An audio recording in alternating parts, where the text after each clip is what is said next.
mind. I'm initialize. This Someone is your way. We've got violence on our screens. Well, that was an introduction. There we are. Wasn't it And just? it's someone challenges against KT challenges 5 minutes in, and another kill Oh, my dropping for days. KT this time. That's exactly it. Oh, your way. It's been far too long, my friend. But we're here, still on the VCS English channel, watching some violence occur here in ASCI. Couple kills just went the way of DK in the top lane. We are in game one. Sorry for the slight delay in getting things started. Drafts as they stand. Couple things to keep an eye on. There's a Renekton Nidalee comp on one side. On the other, Skarner in the jungle with the Gragas top lane. Yeah, and the Renekton Nidalee is especially interesting because yesterday we thought, why did we not see a single Nidalee even after 40 bans in Fearless, or 60 bans actually after game 3. So first Nidalee of the knockout stage so far, and here we see her being, well, maybe not the most effective because she died in this unfortunate little dive here. But, oh no! Yeah, a bit rough, but they did get the kill they came for, so in the end, it's still a positive trade for them, I'd say. The CS numbers look a bit wonky in the top lane, so there was probably a lane swap early on in this particular game here. Good call. That does make some sense. I think you're probably exactly right. They tried to punish a little bit further there, and the 3-man body slam does them all in. Shovel, though, about to come down towards this bot lane with the Skarner. The Zenith Blade landing onto Hype, puts that KT bot laner in a place of far too much excitement, and they are about to drop. This is some early action in this game, and of course, the whole ASCI so far has been pretty action-packed, which is very nice to see. We had one game, if you're not aware, initialized, we had one 62-kill game, so let's see if we can get there again today. No, I was traveling, so I didn't see all that much. I'm just coming through. It's like, oh, by the way, there was this ridiculous mid-lane Wukong game. Oh, by the way, there was a 62-kill game. There's been some phenomenal stuff occurring, but here we are. It does look like DK have managed to weather what could have been a pretty scary early storm. Have got those 2 kills topside. Have got that double kill for their Jhin in the bot lane. So they're in a really good position here, especially if they can get towards some of these objective fights later on with their comp. Yeah, we're now just settling in because we just dropped into the game. So the compositions look relatively standard. I feel like the Corki Azir is something we don't actually see too much on this patch, but of course it's always a staple, especially when it comes to Korean teams.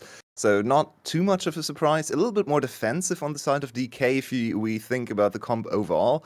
There's an interesting little interaction between Gragas and Skarner. They can really hurt each other if they don't time their abilities correctly, because one can knock the other away or the targets of the other away.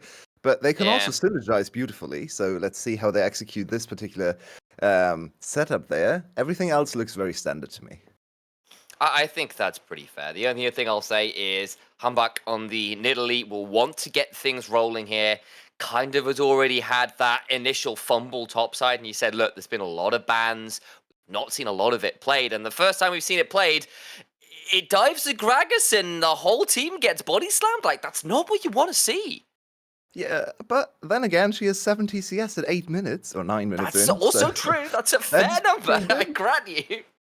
That is pretty good. And also, Humbug actually was the MVP of the LCK Challenger split, so he's supposed to be like one of the best players over there. Yes. And KT, of course, also the winners of the LCK Challenger season. They played against Damwon, so DK, I should say.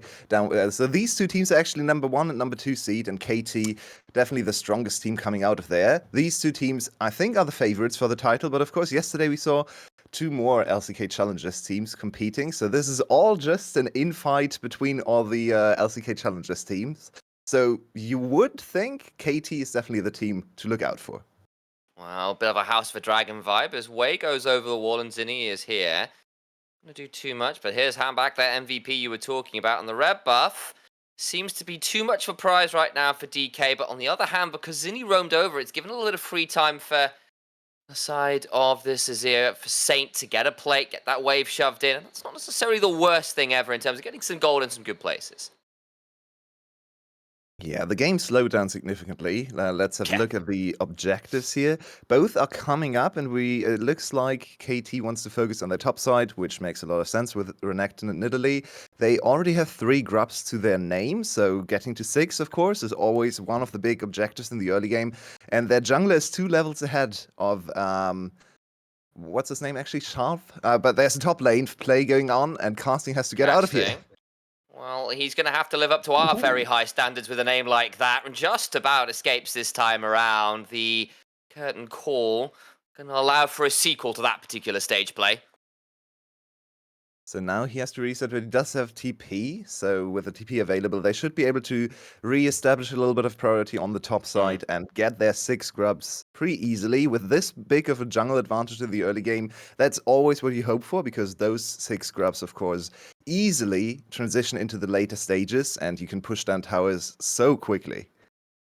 Yeah, at least on the other side, DK aren't giving up both the grubs and the dragon. They do manage to get those double dragons early, and that does give you a lot of tools later on into the game when you are trying to play around those soul points. But Ingo's casting. He wants to try and fight this one. He's saying, Sharvel, I don't think you win this versus me right now, especially when I've got ultimate available. This is going to be a disaster. I'll throw down the Impale. Now Saint's coming on over. The Deadly Flourish from downtown means that was a touch too far from the Renekton.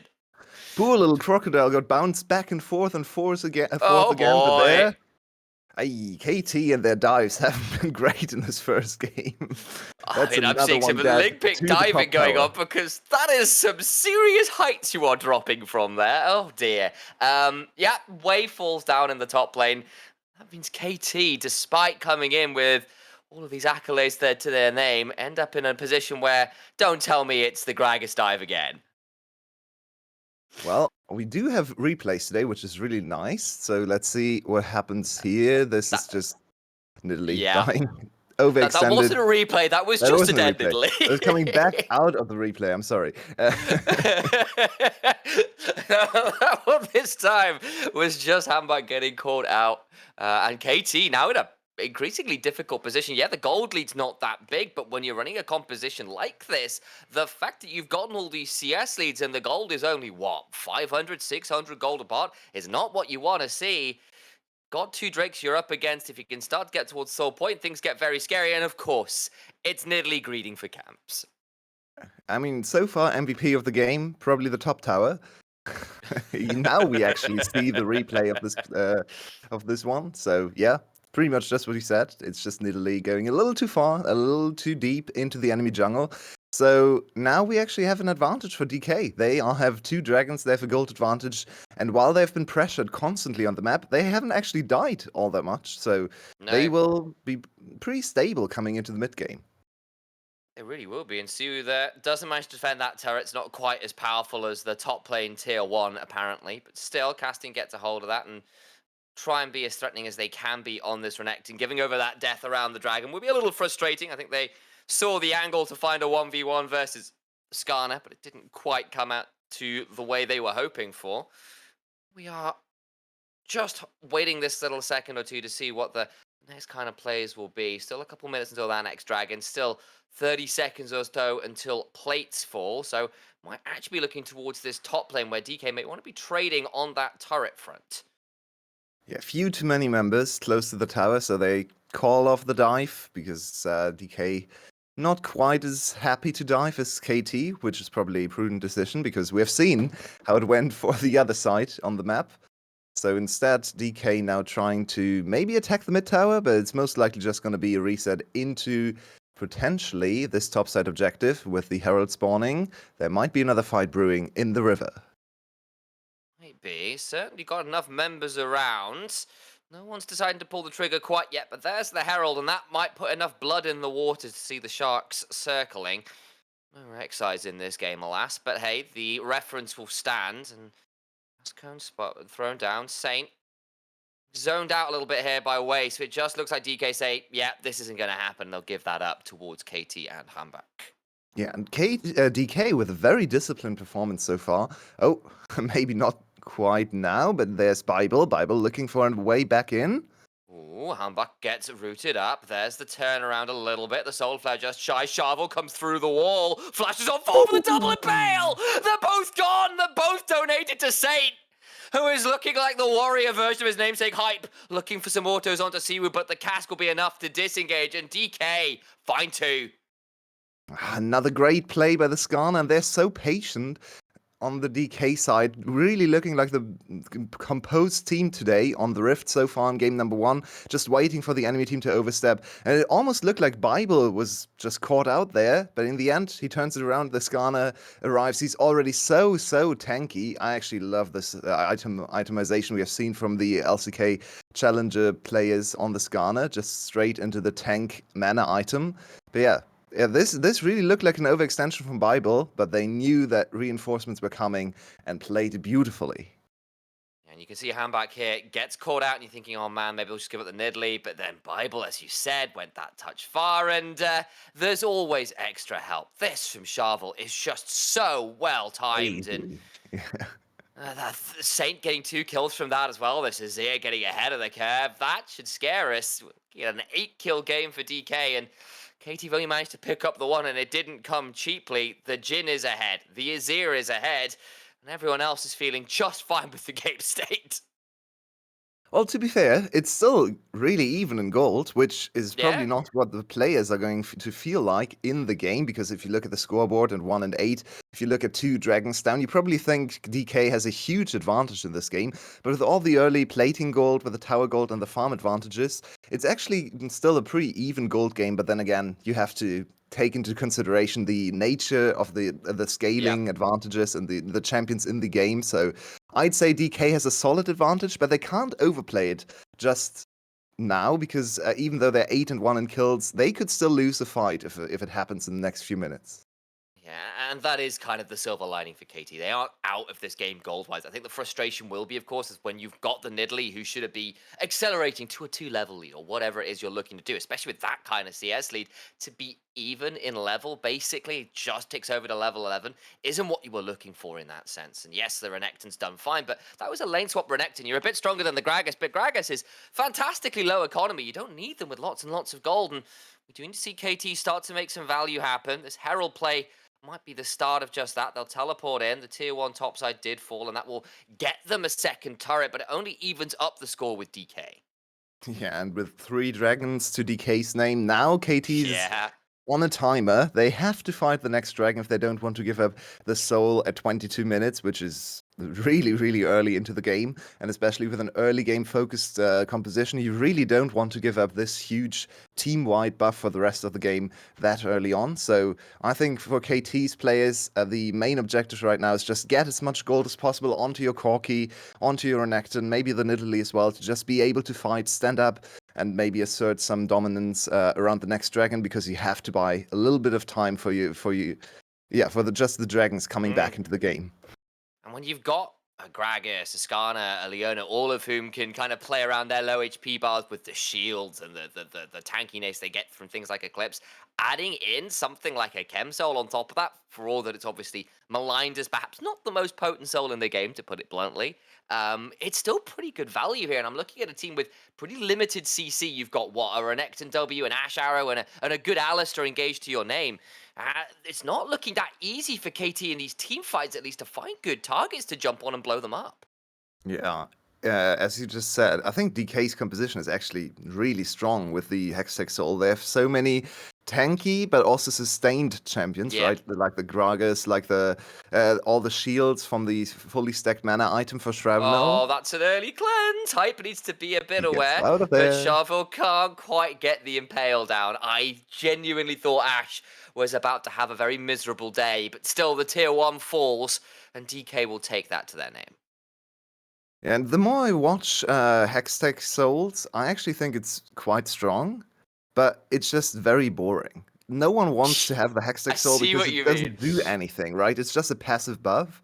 But in actuality, the stats it gives are quite strong, especially if the team composition is the correct kind of composition with a lot of sustain with tanky targets. Because it's 11% is not to scoff, nothing to scoff at, right? That's quite a big advantage, but it's just so boring. It's just passive. You forget about it, so everyone is like, "Oh no, not the Hextech Soul." But yeah, if you just think about the actual stats, it's quite a strong buff. Casting, gonna throw down the Renekton W and should be able to escape despite the rock coming flying at him, but he'll be out and alive. And to clarify, I'm assuming you mean Chemsol, not Hexol. Chemsol, sorry, of No, course. that's fine. I was Chem- thinking, I was getting super in my head. I was like, I'm fairly certain I know what Yulwei is talking about, and I completely agree, but I want to double check.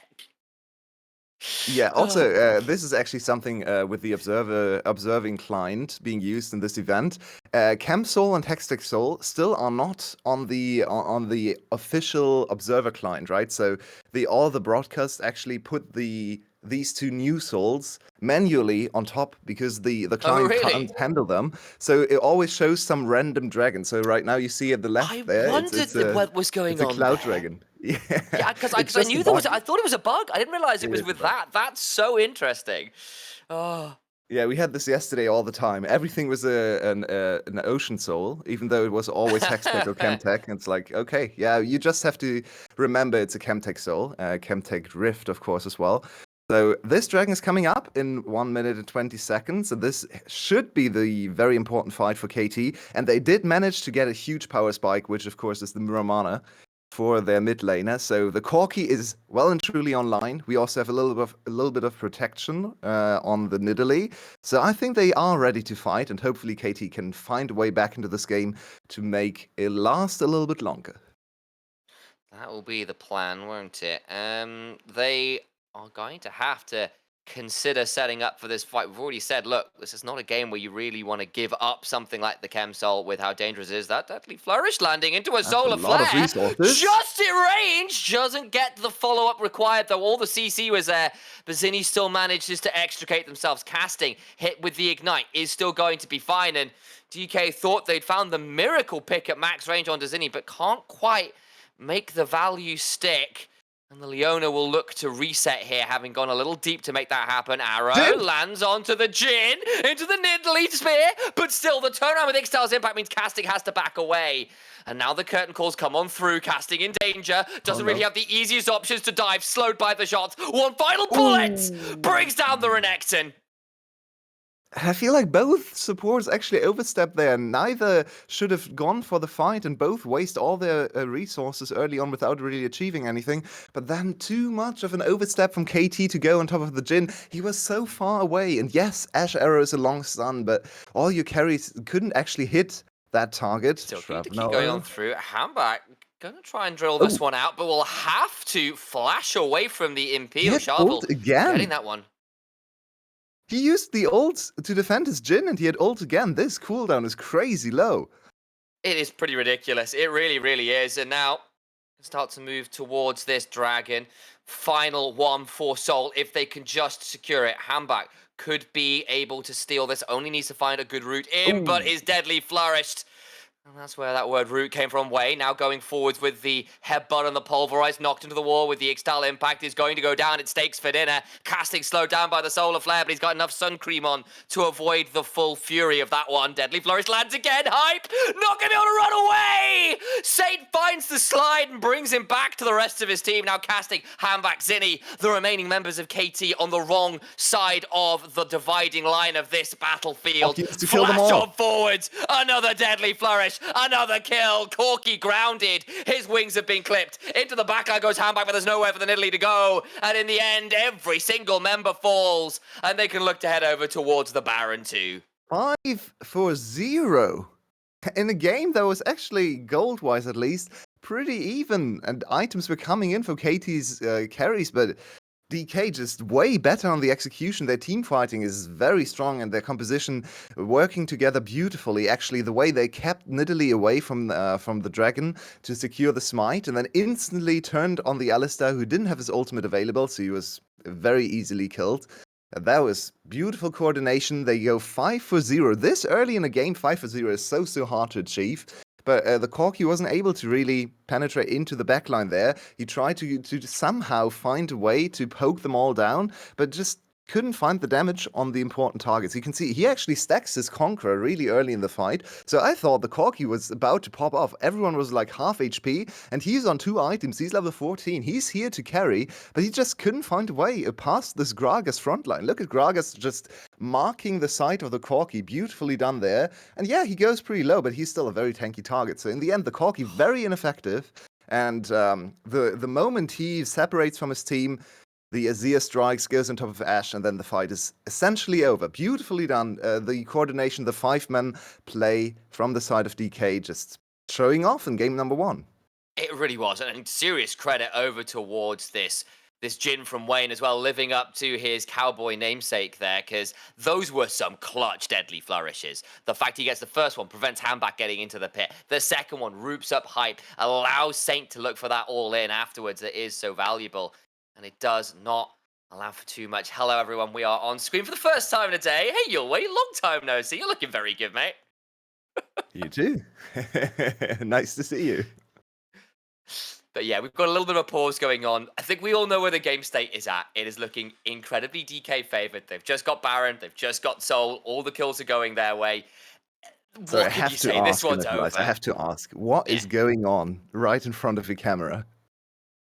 This? Yeah, what is this that? is that's my microphone. It's just blurred out.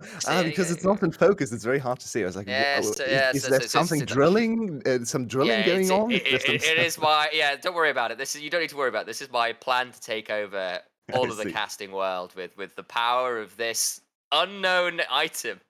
It's just my mic, guys. Don't worry about it. That's a fair question. Whereas you appear to have moved out into the wilds, touching grass in such an incredible way. That's clearly exactly where you are, right? You're not in a room somewhere. That's not fake.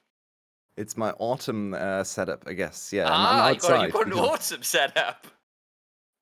Last nice week of weather in Germany, probably for the next 7 months or something. Yeah. So have to fairness, go outside. I'm not gonna lie. Germany, when it is 32 degrees Celsius with all of the humidity and no air conditioning, is not that pleasant. Especially when you're trying to cast it, where it turns into because it's like an impromptu sauna. That is not the most fun I've ever had in the world. Yeah, especially when you're on the what is it, the west side, and it's 3 p.m. So the sun just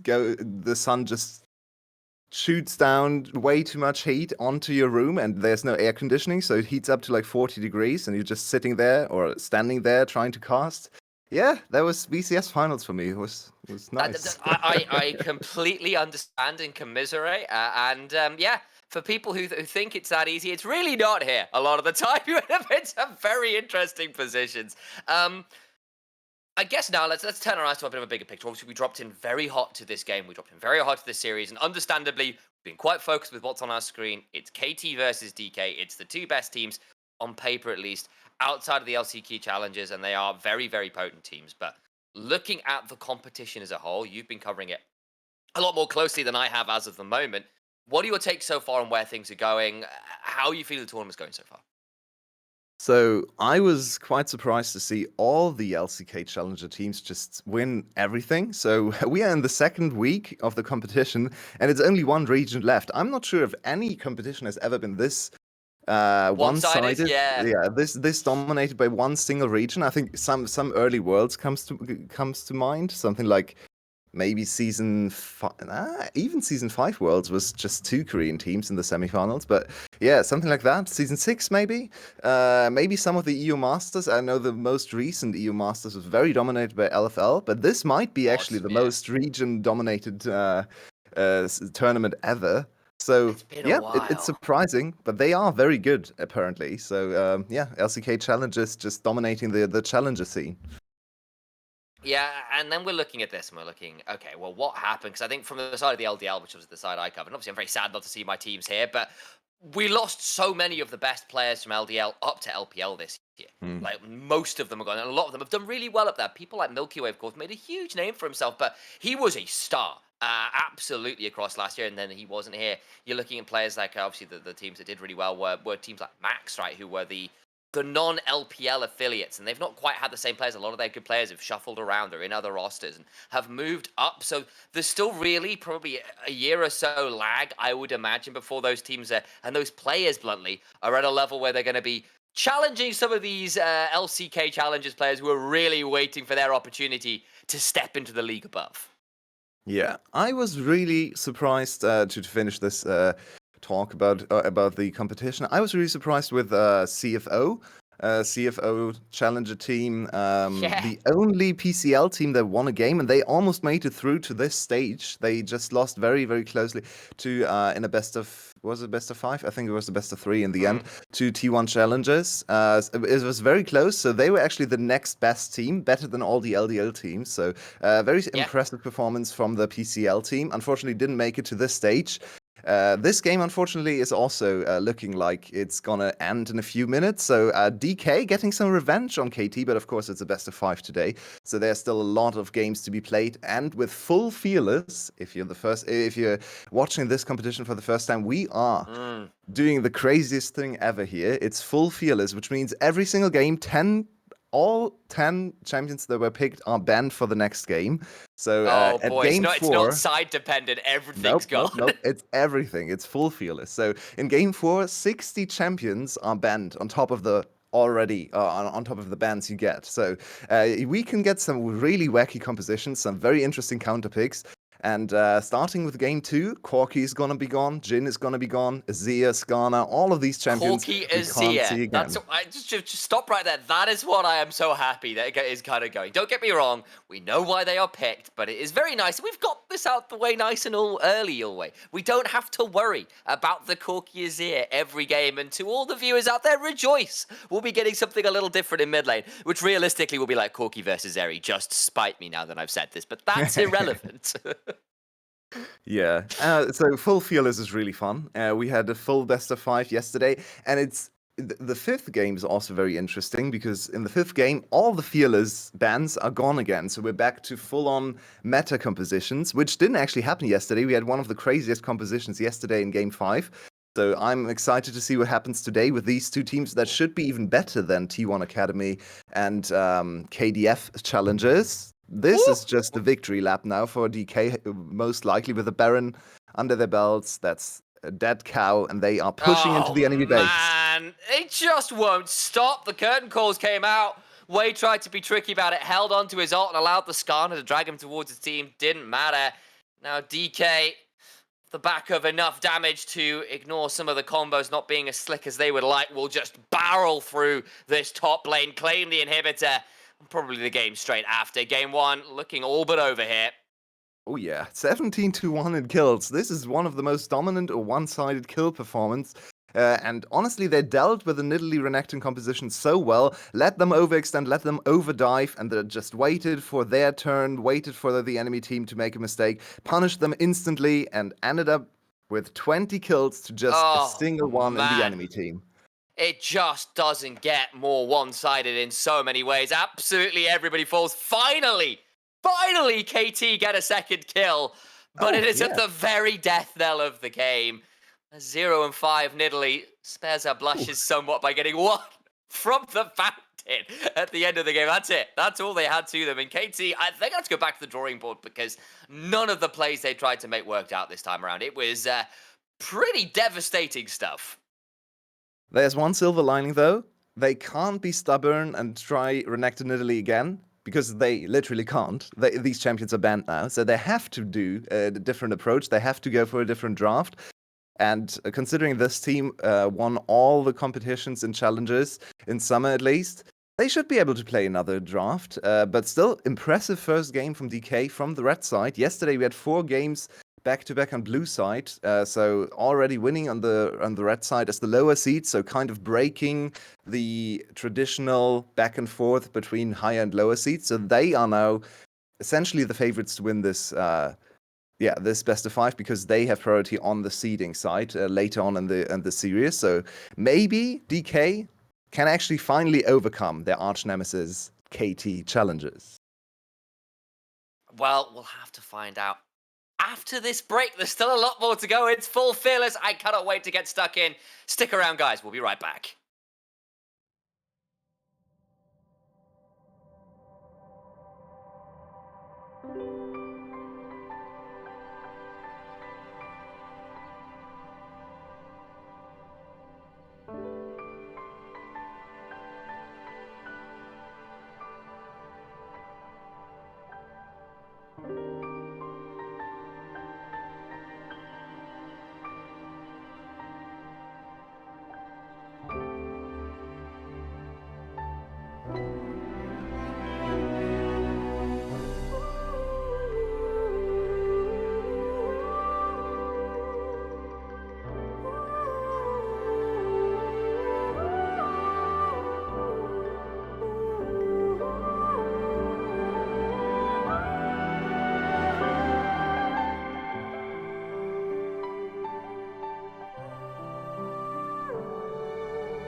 Welcome back to the ASCI here on a fabulous Wednesday morning. I'm still initialized. That's still your way. We've got ourselves the very best of the best from the LCK Challenges teams or series. What do you call it? Series tournament? One of those things which involves the teams playing on a regular basis. But it's DK versus KT, the Challengers rosters here who were absolutely killer over in their regular seasons and beyond. And as it stands, it's a little bit of vengeance for DK in Game 1. They managed to get a Game 1 victory, and honestly, you'll wait for all. The gold was kind of close. Everything else was just not. Yeah, just a complete domination from start to finish in every single team fight. So let's see if KT can find an answer to that, because it didn't look like they had any idea what to do against the team fighting comp from DK. Then again, they did opt for a very aggressive early game focused composition, so let's see if KT adapts their style a little bit. They're still on blue side, they selected to stay on blue side, so of course we have a full Fearless draft, so 10 champions plus the champions that are banned on screen are banned. Just to recap, these champions are Gragas, Renekton, Nidalee, Skarner, Corki, Azir, Jhin, Ashe, Leona, and Alistar. So now we will have a very different draft. Nidalee can't be picked again.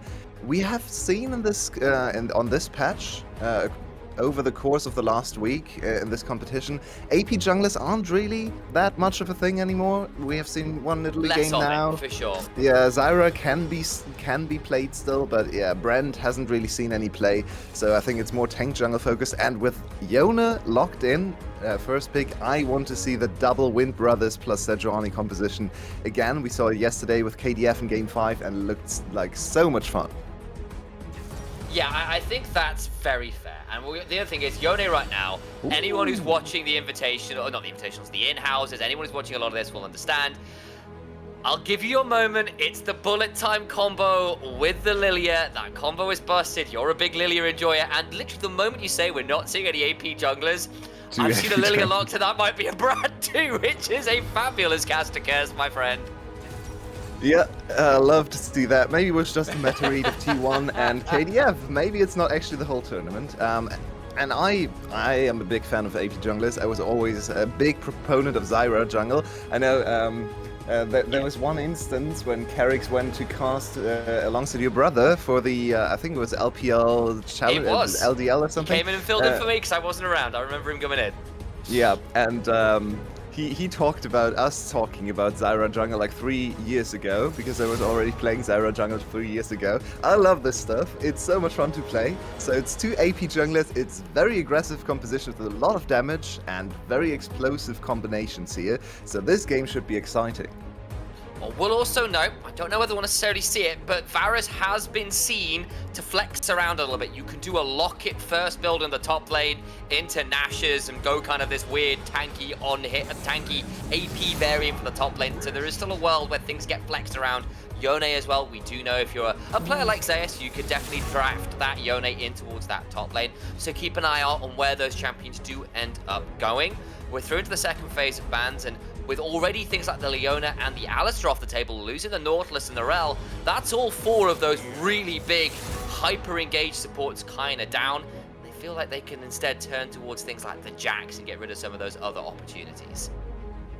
Yeah, there's so much happening already between these 6 champions that I picked. So many combinations, so many interesting little combos, and so much damage. So I think the last 4 champions on these drafts are gonna be a little bit less exciting, a little bit more stability, a little bit of tankiness probably still needed.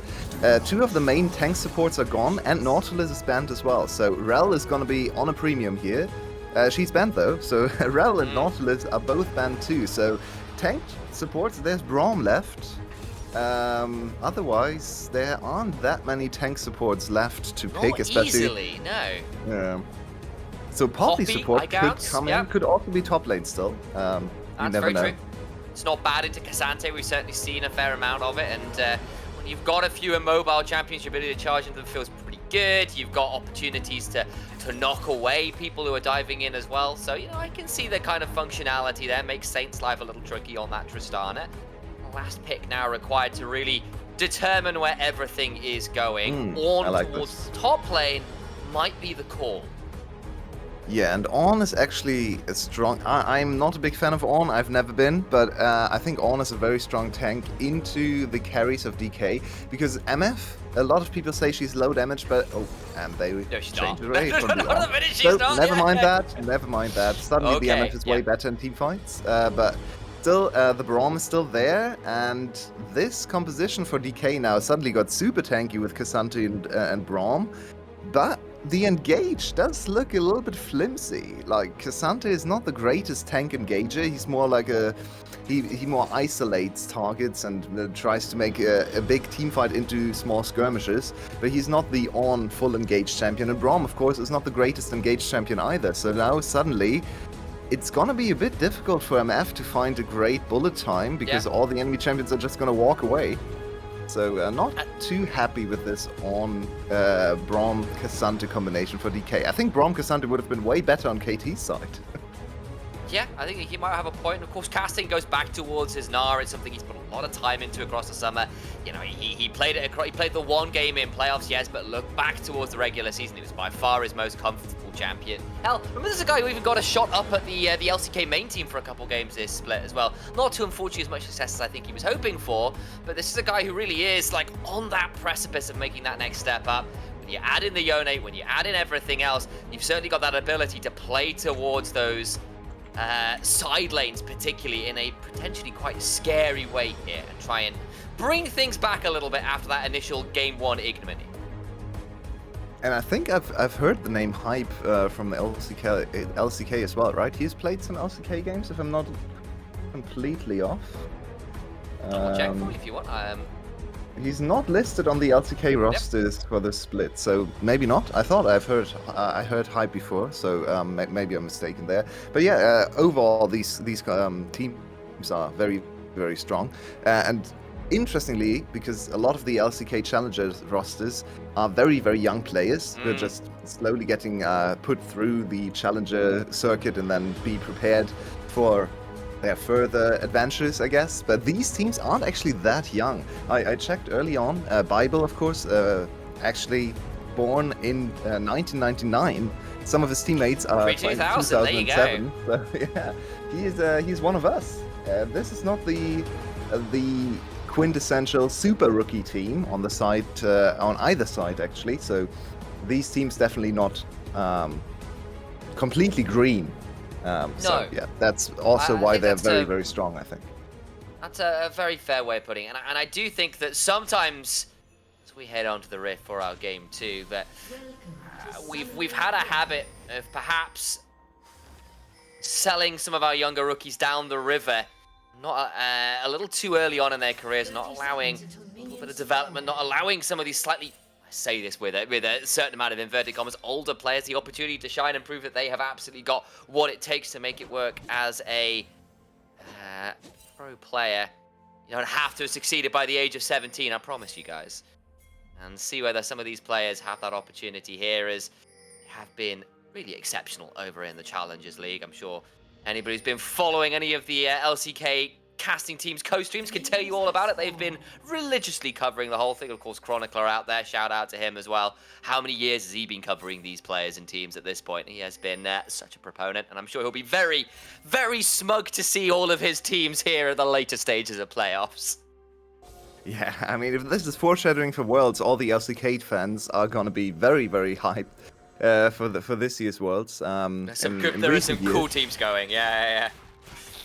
In recent years, it's LCK's tournament. Usually summer, LCK, and spring is more LPL focused, so I think maybe it shows in Challengers as well. But now we're on the Rift, and do we have any interesting choices in terms of lane assignments? Nope, it's just a standard 2v2 in the bot lane.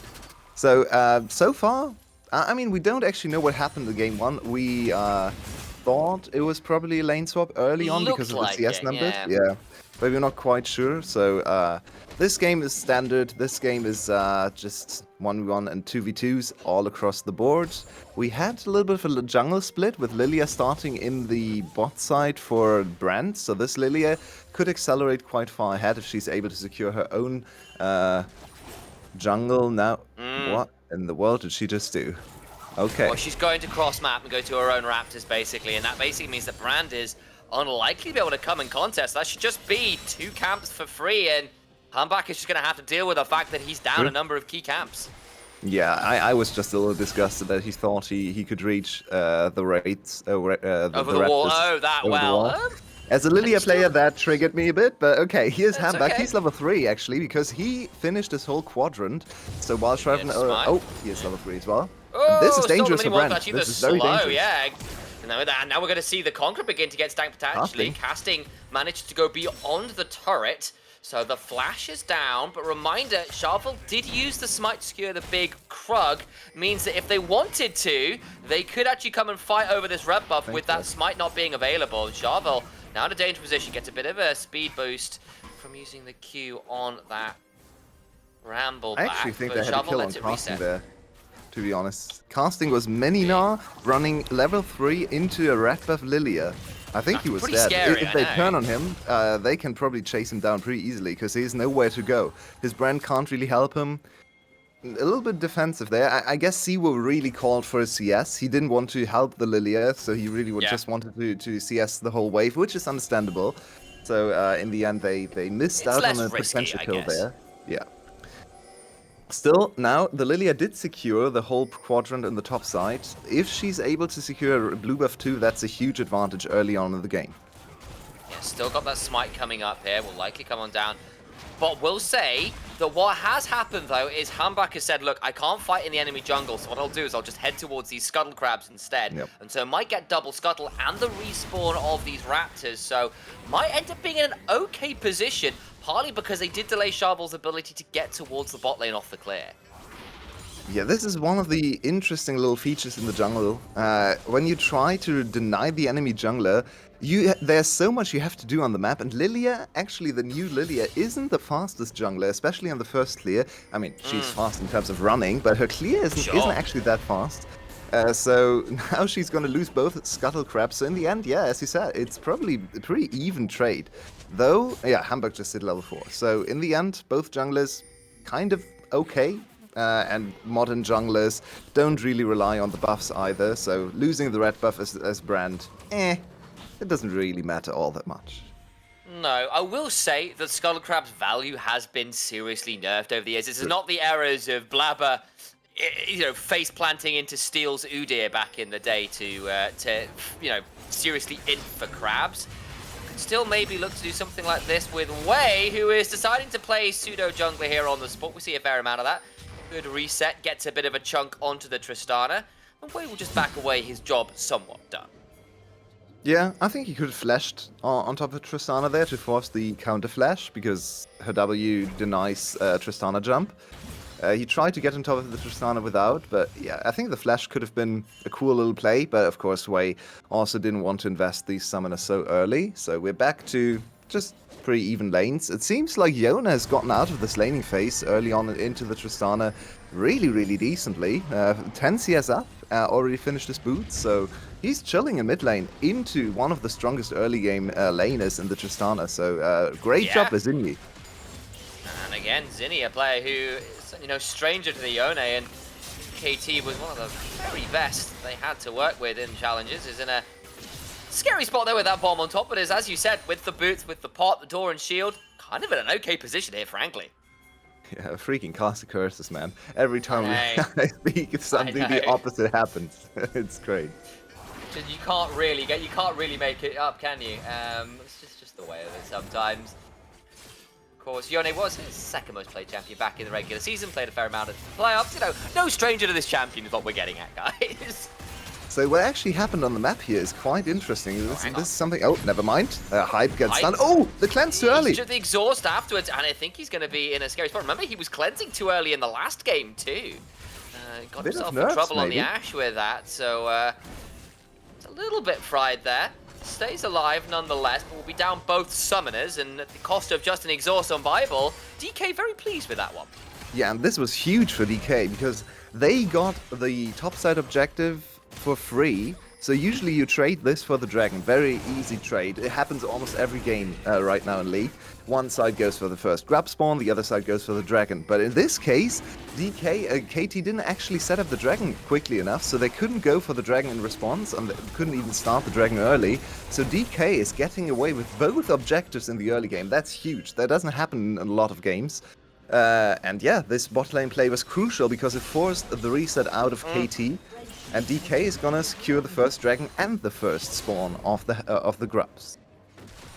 I'll need to see what Hambak can do. Of course, has had to play a bit of triage, is the way I want to put it. And in the fact that obviously jungle had camp stolen away, went to invade, had to kind of decide to think on the feet, go towards the double scuttles instead. But has not had the easiest start to a game ever. And yes, on the brand, something very comfortable on as well, much like we've talked about Zinni on that Yone, but is in this kind of position now where hasn't been able to accelerate on the brand, hasn't really made that much happen. Yeah, of course, it's a brand. You've got level 6 now, so things can start to happen from here, but this is the player who is the MVP, who has been a huge part of KT's success as a challenge organization, and I feel like DK have put a fair amount of effort into ensuring he doesn't get to play the game the way he wants to. Yeah, and just, I mean, I have to admit, I didn't watch any of the LCK challenges or playoffs games, but he already didn't secure as many MVP points in the playoffs, so just from looking at stats, maybe he already was on a little bit of a struggle path there, securing the title in the LCK challenges, of course, so not sure about that, but he looked, just looking at the stats, his regular season looked more dominant than the playoffs. So, not sure, but so far, definitely Shravel with the stronger performance today. Out jungling in the first game on the Skarner, beautiful performance there, especially in team fights, but also making plays across the map. And now the Lilia early game looks strong once again. Come back. Sticking around this mid lane briefly. Too much to be found is just seeing whether anybody else turns up. And the game as it stands, very chill so far. No one has died. We've seen some interesting jungle invades, but that's really all there is to write home about right now. DK, as you kind of noted earlier, have gotten the better of those early neutral objective trades, but aside from that, forced summoner trade in the bot lane against Hype is kind of the only other point of excitement to track as casting. Gets a decent Mega Gnar off, but takes 3 turret shots for it. So, I don't know about that one. I guess it's looking to reset here, or should be at this point. Yeah, he wanted to reset anyway. Almost got close to getting caught there by the very fast MF. A little bit of a lane swap happening because, of course, the second grub spawn is upon us. And if DK is able to secure 6 grubs plus the first dragon, that would be the first significant advantage in the game. So let's see if they can put all their members onto the top side. Looks like Saint wants to reset before he wants to fight there as well. Yep, there's the reset coming in. Cassandra goes into the bot lane. He doesn't have his TP, so DK is not committing 5 members, which is a little surprising to me. Oh, no. Now he changed his path. The call came from his team. We want these grubs. So it's going to be a 5-on-5 skirmish in the top side. Looking like it. We've seen enough of those backs come on through. Both teams ready and willing to fight. The gold is even as you like. 100 gold if that will separate them. And grub started off right now by KT. looks like DK still thinking about this. No, they just waited for Tristana, and they're gonna lose at least one grub to this slightly delayed respawn from Saint, but Saint is on the warpath. I was looking for something, can't quite find it, and DK, they've got a great counter-engage comp, but their ability to start them off themselves, not as easy as they'd like! Into the backline goes Zinni, pulls back out again, is exhausted. Siwu with the Pyroclasm floating across him alongside the Brand passive, puts the whole of DK desperately low, flashing on forward for the C. The bullet time afterwards means handback dragged out as all out comes on through first one towards the Cassante, but it's dragged away in turn of it as Casting gets two on the other side! The wallop brings him down, Zinni unbinds his soul, Bible so low, and a gift that is unwrapped gratefully. Santa Braum will be putting that particular Yone onto the naughty list, you have no doubt about it. Yet another game might be decided on second grub spawn. We had so many yesterday. Just the both teams are so willing to fight for these objectives, and DK just slightly miscalculating their engage there. Last game they looked so dominant on the team fights, but this time KT gets the better of them, and hugely due to Casting's heroics there on the other side of the map. I think he buffered one of his abilities when he was already getting stunned and got another kill with the W. Let's see if we get the replay to examine that again, but that's a huge win for KT. They have finally arrived today in this series after losing basically everything for 40 minutes straight, and now they secure their first big advantage of the series. So, we find ourselves in a position where they've got the gold lead, they've stopped the grub stacking, and kills onto some key members, put them in a great spot. 3 seconds till the dragon, and now might be able to undo all of DK's earlier hard work, and a teleport on Siwu, but don't know how willing they'll be to come and fight this. This looks like KT's map now. Way stronger position. They get first priority on the bot side river, so easy second dragon secured for KT. They've equalized all the objectives, and they're far ahead in terms of kills, so this looks like their mid-game to dominate.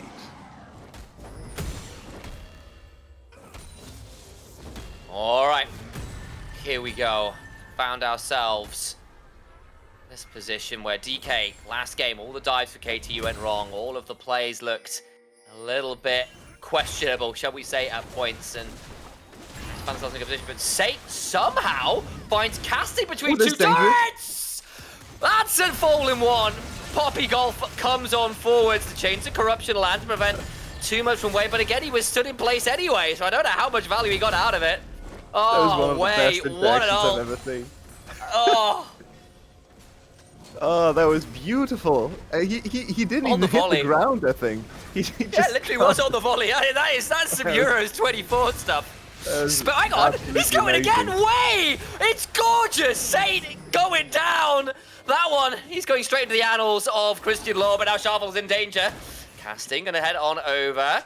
Won't be able to get too much more. That was stellar stuff from the support of KT. I love watching Poppy. Poppy is such so a fun much fun. character. She's so well designed. This is one of the best, maybe the best, what's it called again? Call. Rework? Reworks? Yeah, she had a really it's one of the best reworks ever. It's so much fun to watch. Chachi out there disagrees with you, that's okay. I mean, I loved old Poppy as well. Not so much in pro play, but playing her myself, it was very fun. But she's so well designed. It's like, she's fair, but also offers so much playmaking. She's so fun to watch. It's just amazing. And all these interactions with the ultimate, with the E and W, they are unique to her. There's no other champion that does these things, but it's not obnoxious, right? Like some of the other reworks we've seen later on. I can hear Callista players out there about to come like knocking on your door with a very strongly worded list of complaints. And you know, and I see the point. Like Poppy has got very clear strengths that she has and very clear weaknesses too, right? She's not that tanky for a tank, for one. And you don't necessarily scale that well, but your ability to mess with people who would normally be really mobile, your ability to find these really cool combos, these really cool engage patterns is really awesome. People like watching Peanut, for example, play this champion is always such a dream come true. Watching him knock out T1, for example, from the LCK playoffs on that champion, doing absolute magic on it, makes a load of sense. And to bring it more towards this game, Wait from the support role finds that incredible volley away on Saint, finds that awesome interrupt just a few moments later on that tier 1. It's so cool to watch. However annoying it might be to receive on the other end. Yeah, we've actually seen quite a few poppies in this tournament already, just playing very Doesn't surprise aggressively me. with especially early game ganks. We had an opportunity early in this game too, but the poppy didn't quite commit, but now she's finally here, making the plays happen, and KT, they walk away from the early game with a 5-1 kill advantage, 2k gold lead, and this is only going to extend itself now with the Herald hitting tower number 1 in the top lane. Okay, so we're now in a position where KT going to start shoving through these turrets, but of course Saint on this Tristana will be able to trade relatively well. For all that we've started to see, Tristana's teamfight ability maybe not as cleanly executable as something like the Tristana flash from Hambut to avoid the glacial fissure. Bible throws up the door and everyone stays alive. Moment of violence there, but turret taking still very scary. Hype in a dangerous position, slowed by the Make It Rain. No. But now over the wall, could be a Hex Flash. Goes on forwards, Wei just throws the bucket and says, yeah, you get away with it this time, my son. Actually, Wei hit with that Someone swell please C, tell but Hype everyone's this around. is not how it works. Please, I know, someone. look, it doesn't interrupt. It doesn't interrupt the bullet time. They're already stood in place. There's a couple times I was like, I have that question myself, I'm not going to lie. But either way, it's fine. Means I suppose they can't stop bullet timing to run after you with the W, I guess. Well, maybe he can try to outdamage him with the ultimate into E into Q combo or something, but it's not going to stop the bullet time. That's a root. That's not a stun. Come on, you should know that, Hype. I know. Okay, yeah, it's so true. Well, it's still. I mean, DK is still showing a lot of signs of life. They have not really found any success in the last 10 minutes, so let's see if they can regroup. Looking at their item spikes, the Tristana, even though she's kind of been picked on, is pretty Doing much okay. ahead of the curve. Yeah, she's Hasn't more got than doing boots. okay. That's the difference right here. That's probably the gold difference. You've got yeah. a couple daggers. So and again, But you we don't are really looking need at them, about right? 1,000 Because- gold lead. So yeah, it probably is boots completion if it's that. But I guess the difference here is we're not at enough gold yet to get second item completion. So in the sense that yes, you're a bit behind, but it's not showing in the items yet because you haven't got those second items. Now's about the best time to be fighting you can get for DK before those second items come through. Yeah, and for Tristana, the boots are kind of... Yeah, Whatever. they're not really necessary because with Yeah, Flicker, true. you have permanent uptime on your So true. 110% attack speed buff. So boots, yeah, they're nice for walking, right? And a little bit of stats, actually very good stats. But in terms of just pure power spikes, if you go Flicker second item as she did here, it's gonna make you stronger than just completing the boots. So Yeah, I actually like that's this, just so fair. forcing 2-item power spike on the Tristana, and she's gonna be a menace now in teamfights. And of course they traded that dragon, but they got a turret for it, and that helps bring the gold back to a much more reasonable point. 2,000 gold is still significant, especially at this point in the game, but it's not game breaking. And also it funnels gold into a key player like that Tristana and Satan in the last game on the Azir, especially after a few clutch plays from people like Sharva, was able to pick up a lot of gold themselves. Wayne off the Jhin, not looking quite as dangerous as they were, even if they found some scary combos onto Hype, is still not in as good a position as they were last game, but certainly not out of it. I think the big discrepancy to put to Fighter Point is in that top lane where there's Gnar at 3-0 with the Trinity Force, with the early steel caps. It is going to be very difficult for anybody to manage, at least at this point of the game. Oh, for sure. I'm looking at the items again, and Casting's lack there kind of surprises me with 3-0 in the first tower. Was it? I think he was the one with the first tower goal to his name, right? Yes, he was. So Yeah. he should be very, very far ahead in items, and he's only working on a second. It should be coming in anytime Oh, soon. wow, Yeah, no, we you're can- right. It's only 100 gold ahead. Yeah, Huh, that's I kind of guess surprising. there must have been some turret trades, I guess, that have come through. Plus, First Blood went to Cassandra, but you had 3 kills on the other side. That's pretty unusual. I wouldn't expect 10 CS scrums to be that. It must be turrets and plates. It's the only thing I can think of. Sure, yeah. So the Gnar looks stronger than he actually is, but That's on a the other fair hand, point. the Yona is also stronger than you would think with 101. The Yona actually 8,000 gold, highest gold Yeah. total in the game, Yeah. higher than Tristana, higher than the Gnar. So this Yona is now well and truly online, and it's not one of those tanky Yonas. TP. This is actually, oh, never That's mind. Mega Gnar coming in, comes on through. That's a big knock-up from waiting for the easy egress from Shovel, who flashes away. Stun into the wall means Bible goes down. Will be taken around. Clearly, they disagree with Calvin's interpretation. They move back away. Egress, nice. I thought that was alright. It's the opposite of Ingress. No, the English major coming through. No, Tell me I'm just about it, marveling I at the word choice. Genuinely, I have a problem, your way. Well, hang on, we've got Barry going on. The problems can wait. I can't do agony art moments. We've got to talk about violence in the Baron pit. Sharvel with no flash, there's no way of getting in here. And KT just picked their moment. So the Fate Sealed kind of goes a little wide, but Sharvel's not really got anywhere to go. Right. Just about That's to a huge combo! Lilting Lullaby! Plus a bullet time ensures 2 kills back. But the Baron's gone down, so it is unfortunately just a trade. It's not going to stop the Baron going over. There's too much happening. Wow, KT accelerated the game to absolute insane proportions. What is going on? The last 2 minutes, just everything exploded. What's going on, man? Everything just exploded out of nowhere, but what a beautiful combo from Sharvel and Wayne to at least salvage a little bit of the play. They will be able to hopefully pick up the second item for Wayne and bring themselves to a position where they can stand up to the enemy team using the Baron buff to advance the game state, but still, KT just putting everything on the accelerator and just instantly blowing the game wide open.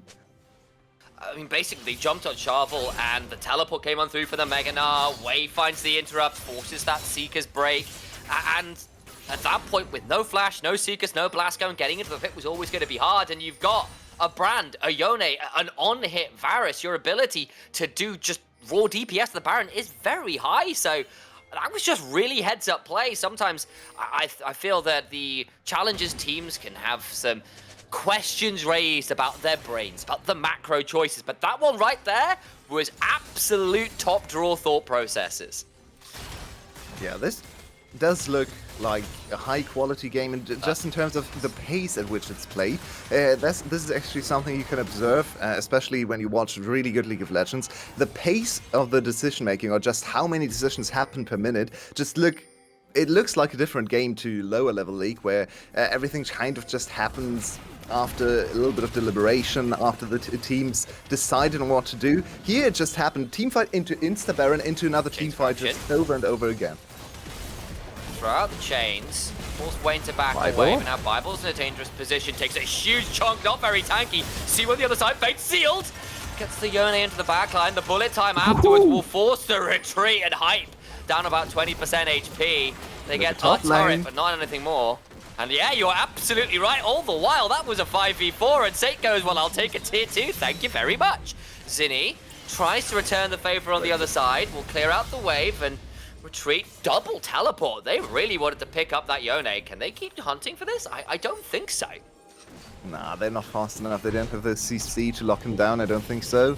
And Siwo has to be careful. He can't even really do anything against Leona. So, still, 700 gold funneled into their main carry, into Saint. He's level 14 now. He's actually shaping up to be super strong here. 700 gold for the second tier tower. So he should be close to his next item completion. 3 item Tristana. There it is. Yep, there it is. 3 item Tristana, certainly capable of carrying a game like this.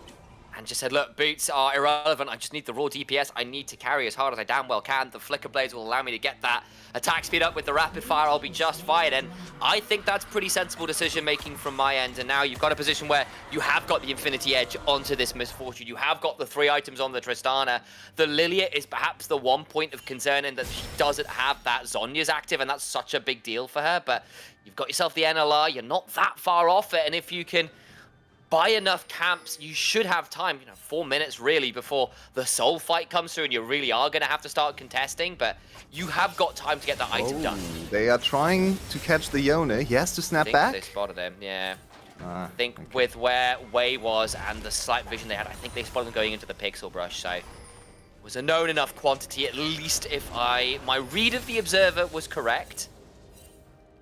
So there's one little interesting detail there. If you look at Tristana's items, these items are very geared towards side laning and 1v1ing. Because you have armor boots, which is not something you usually see on the Tristana, to make her a little bit tankier, to maybe survive 1 or 2 more auto attacks from the Yone. She also has heal reduction, which of course helps against the Yone's sustain, and she has a blade, which is a standard item nowadays on Tristana, but makes her even stronger in terms of 1v1ing. So I think this Tristana actually wants to just sit in the side lane, apply pressure, and if she ever gets some alone time with some towers, she's gonna tear them down instantly. I think I'll also say that it's just good, very heads up, because Mortal Reminder is just way better than Lord Dominic's regards right now. All of my high elo friends, a lot of my analysts are going, look, just do not build Lord Dominic's. It sucks. Just don't touch that item. Build Fair. Mortal Reminder every time you can. So I'm glad that people are paying attention to that. See the MF doing something very similar here. The tier 2 falls up here for Zinni. And now actually a very dangerous position for Siwu, who gets to back away the Glacial Fissure. Buys enough space as well, and the Cassante gets to back away. Bot lane. Casting, though, in a 1v1. Slow down, and the bomb is there. Throws out the emote as well. Good guys and bad guys do not look at explosions. Hype is there, but misses the rain of arrows. Just gets to hop to the other side and can look for the turret. Oh, no, not like that. With Flicker Blades and enough autos on the minions, I think he's fine. Chains of Corruption lands, though. Buster shot away. Wei is there, but now doesn't have any way to stop Wei knocking him off the wall, but he misses the piercing arrow. Has no mana. Gumbuck is coming across. Gets the kill anyway. Saint, what on earth is that? He clearly had someone looking over his shoulder. Living up to his name there. Wow. How did he get out of that with 2 kills? That's insane. I think it's the fact that Wei knocked him out of the piercing arrow, which probably would have been enough damage to win the auto trades afterwards. You just can't make it up, man. That's fantastic. Yeah. I think there are some words being spoken in the bot lane right now for KT. That is there's a lot of blame flying around, I think. I also have to say, KT, why have you got an AD carry called Hype? Do you know what excitement does to you in your fans? You can't. Yeah, that's You true. can't do this to yourselves. Like, what? Why tempt people with that? That is just surely the biggest anti-synergy of all time. I didn't actually think about that. Yeah, true. Well, that's what Hyping you got KT me on, is just you know? your own downfall, no? It's. But yeah, Saint actually putting his team on his back and maybe able to find a way back into this game. They're still in a really bad position because the Dragon Soul is spawning in 1.5 minutes. Yep. And Saint doesn't really want to team fight. He really wants to just side lane at 1v1 because he's super strong in that regard. But the rest of his team has actually caught up in terms of items and can teamfight now. We have 2 items on Lilia, we have 3 items finished on Vayne, and if she gets another strong combo with the ultimate, that thing is gonna deal like 6, maybe 5,000 damage. So it'd be huge, Hype should really not stand there and take the abuse again, because otherwise he's gonna die very quickly. The Hype will die very quickly, which I suppose is on brand at points, and I feel really maybe that's cool actually about good saying for KT. that. No, I know. Oh, but surely not again, you say. As I'll also note, Zinni has got 3 items on the Yone, and that means Infinity Edge will lead to a very, very dead Lilia. How did they spot? Ward in the bush. He walked into the bush. Yeah. Wow, that is unfortunate for Shrapnel. He couldn't even Shavel. I'm sorry. He couldn't even flash or Zhonya's. He has 2 safety tools and he couldn't activate either because he died so quickly. Now this should actually lead to Baron into Soul. So both big objectives secured by KT without much resistance. Casting might actually just die here, which would be pretty huge. Gets the Ghost Booster, knocks him out of the hop into the bullet time. Knocked away, still goes down. That's Cassante picking that one up. Problem is they're still down their jungler, and they use some big tools to make that happen. Bullet time they have to and fight, Glacial though. They Fissure. have to fight. This is Soul. They can't give up Soul and Baron. I think they have to go for this one. It's gone. There goes the Keeper's verdict. They'll go forward. Soul secured. They could try trading out. Zinni's very low, but with the Ocean Soul actually start to tick right back up again. And yes, they got the pick, but this late in the game, Dragon just disappears. Yeah, to be honest, the Soul is kind of useless because everyone has heal reduction anyway, so maybe giving up the Soul wasn't actually that big of a deal. Now they can try to play for the next Dragon Spawn, maybe get one big combo because their Wombo combo Dream composition is still alive. We saw it once already in this game, so it's always possible to just hit the 5-man Lilting Lullaby into bullet time. So maybe this is actually advantageous for DK. They get to reset the map. The enemy team spent some Baron time to take the Dragon, which is kind of worthless. So now you can maybe just wait out the Baron, get some more items and fight for the Elder Dragon. Yeah, and there's some truth to that, right? Like, Ocean Soul only works if you're given time to regen. That's not really how DK's comp works in team fights. Yeah, they're so squishy. It's raw burst. Yeah, and KT also doesn't really have the targets to really just play for Ocean Soul, right? They don't have a Renekton, they don't have a big tank who can go with multiple rotations even, in right? and out. Yeah, it's just a lot of damage, and low HP champions don't really profit too much from Ocean Soul. So. Gnar probably isn't hating it, and it is on-hit Varus who's going to go towards tanky items. Maybe in another item's time, that will be enough, but I feel like Hyper's struggled to stand and deliver this game because every time he stood still, he's ended up being bullet-timed and really not enjoying his time there. Yeah, so far not the greatest Varus game. Just seems to be outranged by everything and can't really impact the game much because he didn't go for the range build, right? He didn't go for the poke build. He wants to auto-attack. And yeah, Varus has very high auto-attack range, 575, but on the other side there's a Tristana. Yeah, and bullet time, exactly. Draw a bead this late into the game is you're at Caitlyn range from level 16. You're beyond it now. So very long range. Chains of Corruption land, but in comes the door. They'll get the Q3 off the Yoni. Doesn't land that much, but the Glacial Fish is burned as well. That means this inhibitor broken nonetheless. Tristana tries to shove out that mid lane wave, but the inhibitor goes down regardless. Saint gonna try and find Casting, but is slowed by the Boomerang Blade. Good go for the kill here. Sorry, they got that one. Casting in danger. Gonna try and get something. Knock away. What? I'm not quite sure what that interaction was, but either way, out of there. I'm assuming Siwoo's in a dangerous position as Wayne got chunked out, had to throw out the barrier. I'm assuming that we saw Zinni's still got ultimate. Cassie's in danger. Gonna try and blade this one out. They find something. All out goes Siwoo. Satan is here. Casting goes down towards Mini. Will get a chance to regen. They've got the blast cones to get over the wall and a way to save Handback coming for a flank. But now actually, that Brand's in a dangerous position. Throws out the Pillar of Flame. Siwoo with a Pyroclasm burning. Saint is going to go down himself. Bullet time is monstrous, but has to flash away from the Fate Sealed. Knockdown. Lilia gets that one. It's a 1-for-1 right now, but Way and Casting coming on forward. Charbel flashes over, tries to get Handback, gets a slow, cannot land anything more as a heroic charge into the red buff wall. Ensures Casting gets that kill. 3-4-1. KT scrap their way to what will look like a Game 2 victory. I think KT challenges the most decisive second-tier team or tier 2 team I've ever seen. They are playing so confidently. They just snap and go for the team fight. They go for the dive. They don't look back ever. This is just impressive gameplay. And while there are some oversteps, while there are some catches from the enemy team, they just go for it. There is the Mega Dart. Afterwards, down goes Wayne. It's not his world anymore on Bible. Fortunately, there's nothing more to be read there. It's revelations for this game, and we'll be going to even up the series. KT took a slug to the face in game 1. They crack their necks, and they go right back at it. And they take it in style. Decisive was the word Yulwei used, and I completely agree. They find their angle, they pounce, and the game is over in the blink of an eye.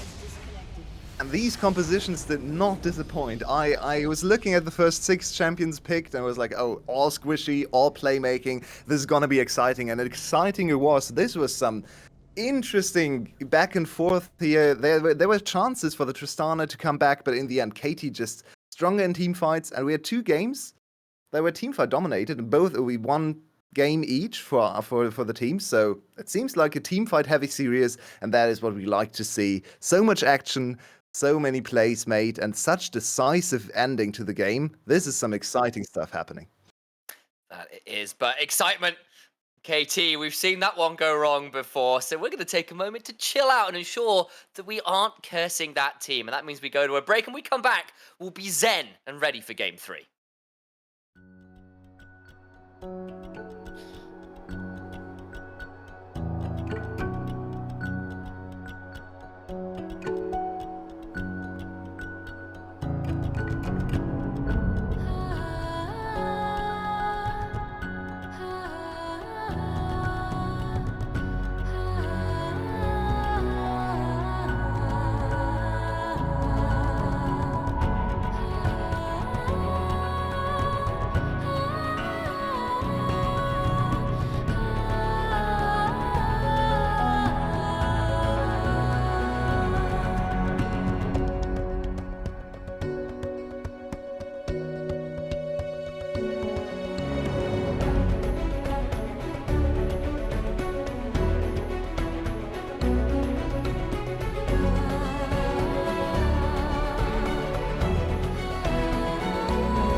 Welcome to the world, no heroes and villains. Welcome to the war, we've only begun. So pick up your weapon and face it.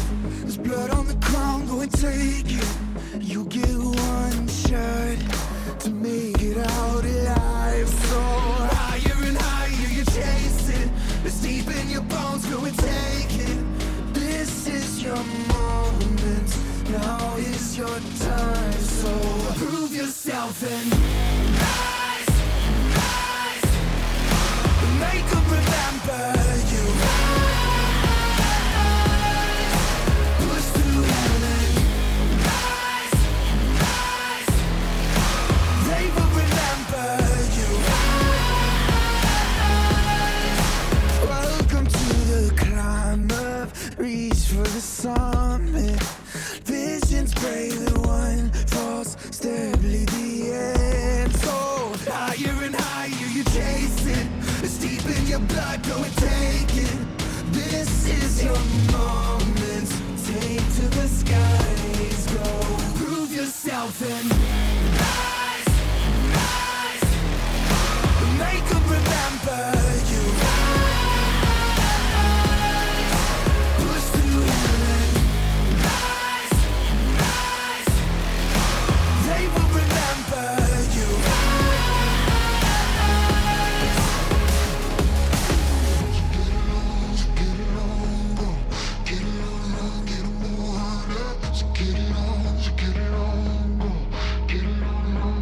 It is you fight among the dead, beneath the dirt. Or do you know yet? Or do you want it? And when the giants call to ask you what you're worth, or do you know yet? When or die, prove yourself and rise, rise. Make them remember you. Push through heaven. Rise, rise. They will remember you. Prove yourself and rise, rise. Pick up your weapon and face it. Rise. Deep in your blood, go and take it. You can chase it.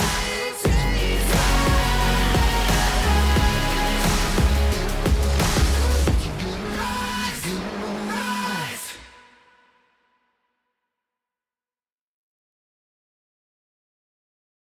Awake to my voice and hear the call within. Embrace the fear inside. Surrender your mind to mine again.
had our Zen relaxation. There is no more excitement to be found, much to KT's joy, I am sure. And that, of course, is a very separate emotion to excitement, as we all know. But on the other side, DK, going to be a little bit frustrated after that game 2. They were doing very, very well in game 1, and it just didn't come together in game 2.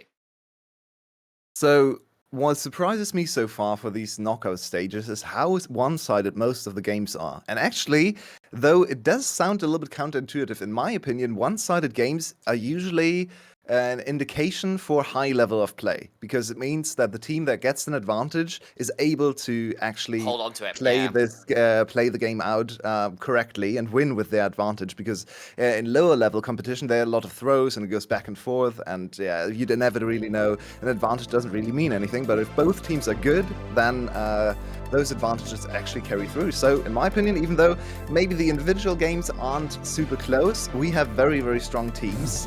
We had them yesterday and today again. So now we go into draft number 3 with 20 bans from the last 2 games, because it's full fearless. It's gonna be a bit crazy starting now.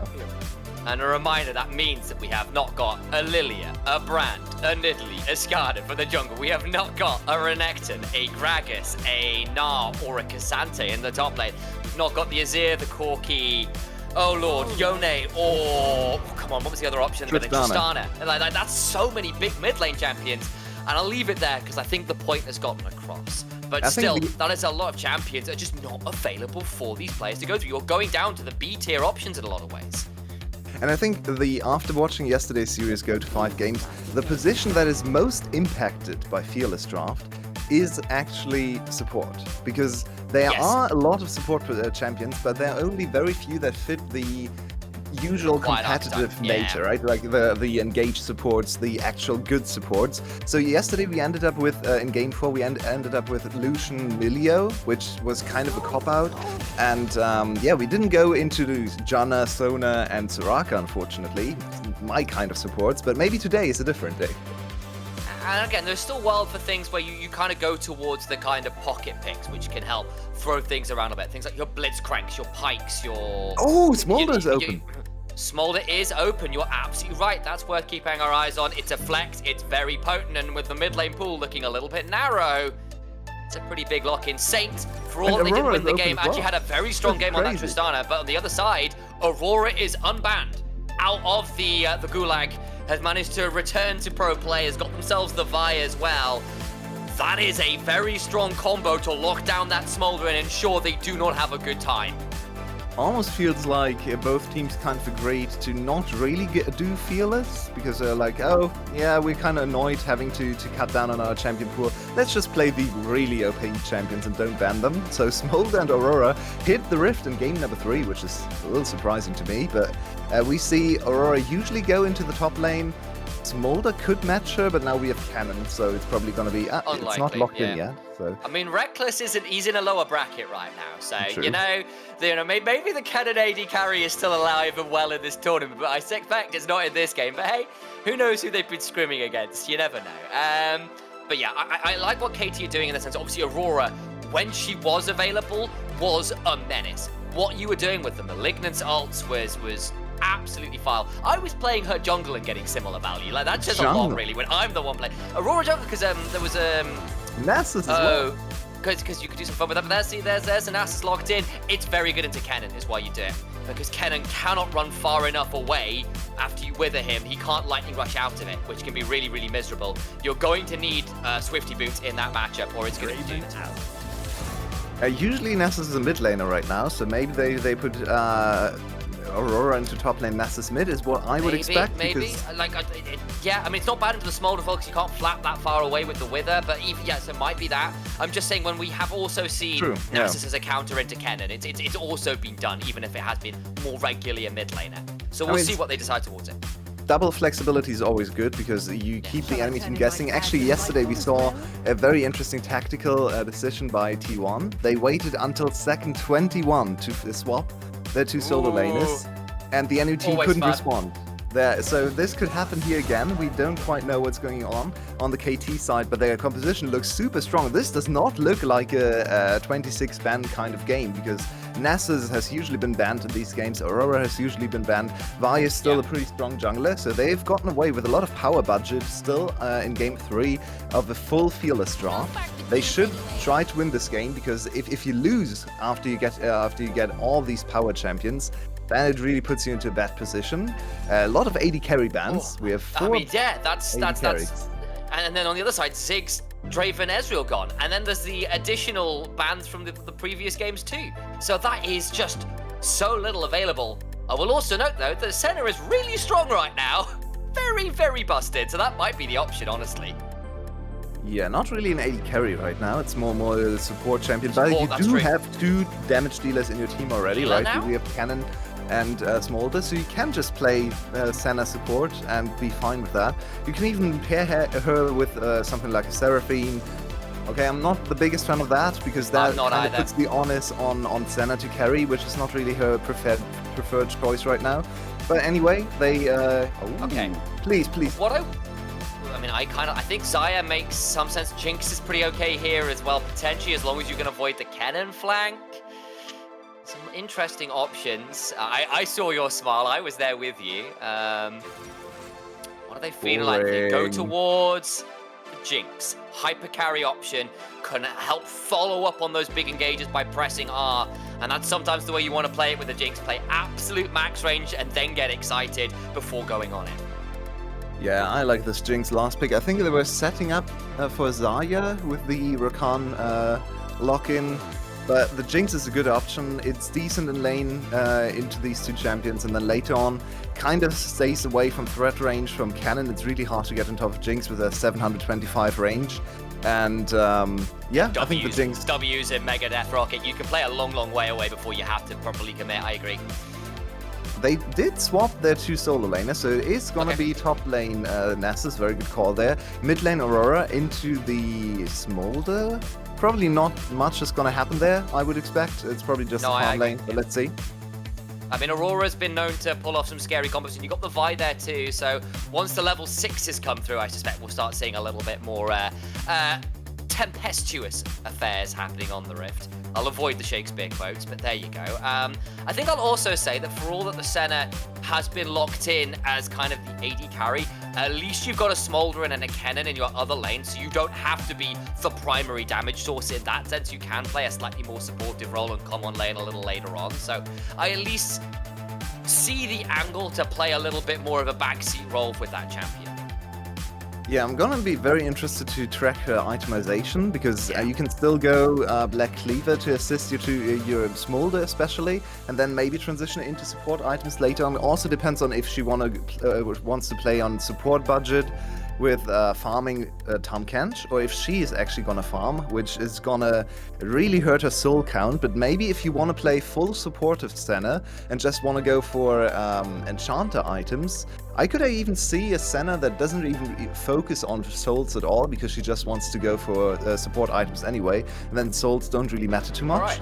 So I've got something for you, in the sense that what we have, from what I've been seeing, is I'm looking at a load of people who have been playing it in Pro Builds, a lot of Hellier into Moonstone. Yep. So that Echoes might of Hellier be is really good on this kind of champion, because Yeah. you hit enemies and stack up the Hellier easily, and the Hellier is kind of overpowered if you get to use the active all the time, because most support champions that want to build this item, they will use it occasionally, hit occasional spells, right? But they usually stay very far behind. But the Senna has a way of hitting the enemies that is better than any other enchanter, so actually getting to Press use R, this yeah. item is crazy. Like if you And play it this on shields all your Nami, allies too, yeah. it's first item on Nami is crazy when you actually can get to make use of it. So Senna should be kind of similar. So I would hope to see this, and they go double support items. So this is some crazy stuff going on the side of DK.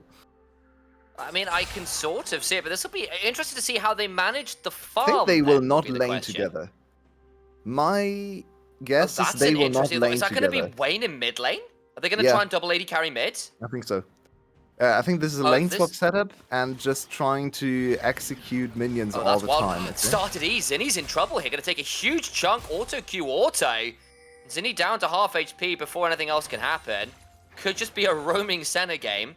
I hear your Never call out mind, on the she's lane going swap, bot but it lane looks now. like it's going back towards the bot lane regardless. But yeah, we'll be interested to see how they manage to stack up those double world atlases, because obviously that's been something that, right, we're very keen to try and curb.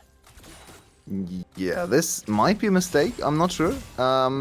Maybe lack of communication, because I don't think it's viable to do this anymore. But let's see what they can do. Maybe they just calculate that Bible is not going to be able to really CS anyway in this matchup. So let's just generate Yeah. some gold. That could be the I call. can see it. So Senna has to be careful not to CS too much if that's the case, because if they she could just trade. deactivates a support item, it's not great. Yeah, so that one. So so what is? Do you know what the breakpoint is on the farming? I think more than 'Cause I don't 3 off the top of my head. CS per minute. Gotcha. Or maybe 2 CS per minute. It's not that high, so Not a lot, you hit it yeah. pretty quickly, yeah.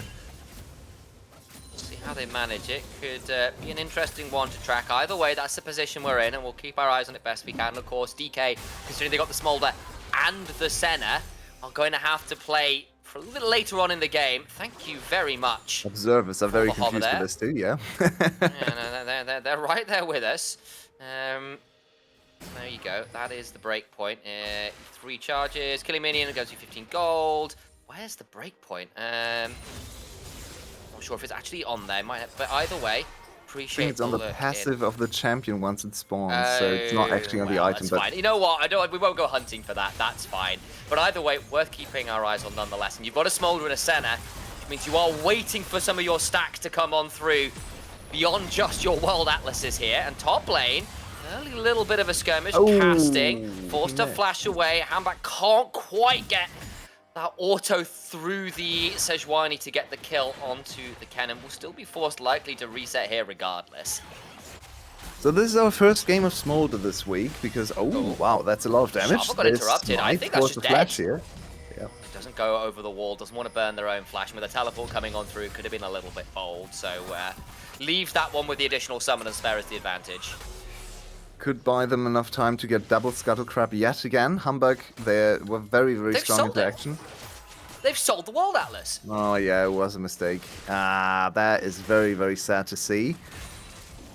But I guess it happens, and it's only Tom Kench, so probably the champion you can allow yourself to make this kind of mistake the most, because he's going to be tanky anyway.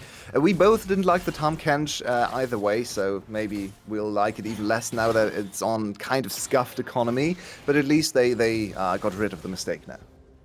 Yeah, they have. And again, the Tom Kench value to keep someone like a Smolder or a Senna alive, particularly against, say, a Nasus who's withered someone, I can see that option there. But the issue is it does sometimes feel like Tom Kench Senna it's a bit of an archaic pairing, shall we say. We've seen a lot of better Senna pairings over the years, even if I can see in this comp what the thought process is supposed to be. But yeah, if you want to know how obnoxious it is to play Kennen into Nasus in the current meta, that right there is annoying as hell. Yeah, it looks miserable. And of course the sustain from Nasus, from its just passive lifesteal, is so crazy. If you just let him auto-attack, he's always full HP, because the lifesteal just passively just regenerates him, and Yep. Cannon is the exact opposite. He doesn't have any kind of sustain, and he's a pretty squishy champion. He's bleeding HP every time Nasus hits E. This is just horrific to watch. The poor Cannon. Yesterday, we had a Cannon matchup into Ryze, and he suffered a lot, because that's another hard counter matchup. So it seems like Cannons are not allowed in this week of play. That will exactly be it. And Cannon, potentially great if you can get towards the team fights, but DK have really indexed into its Bible. Throws out the thick skin, should be okay. Does take a fairly significant chunk there nonetheless, and Wayne back here. Curse of the Black Mist speed up, and should be alright to help clear out this wave under the turret, but with the wave shoved in multiple lanes here, Handback's getting free reign around whatever objectives they choose. At least seeing Charvel pick up a grub here on the other side. But it is only a grub. If I'm allowed to nerd a bit about Senna, I don't think... I mean, I would have to check the stats, but from just watching that interaction, it doesn't look to me like Wayne is really a Senna player, because he last hit the cannon minion, which you never want to do on Senna support. It's that's a free Why? soul. Yeah, it's a free soul if you don't last at it, and you don't get the money anymore from the support item. You only get 20 money, so you really, really suffer if you lasted the cannon minion, because you don't get your soul and you only get 20 gold You don't anyway. actually get that much gold, so alright. So Yeah. it's not, so the 20 gold isn't worth it in your mind. You want that soul much more badly. Yeah. That's worth knowing. There you go. A little bit of micro adjustments. Siwoo finds an engage, and there's no way out. Does actually manage to flash to the other side, but a flash on forwards and an auto brings down the bunny girl regardless. That is a big advantage for the Smolder, and as we said in draft, Smolder and Aurora have just kind of been farming, but Smolder with an advantage in CS now. Sand should be fine, I think. Yeah, Humbug can't really do anything to him. He's gonna get First Blood, 1 plating, and a free reset, so this Smolder is set up for success now. Albeit, gonna try and play this out best we can. And nice little kill there, and a good roam out of the lane that had been pretty miserable, but with no flash. Casting Heavy here's kind of noted it. If Aston can find an all-in angle, it could prove very difficult for Kennen to extricate themselves.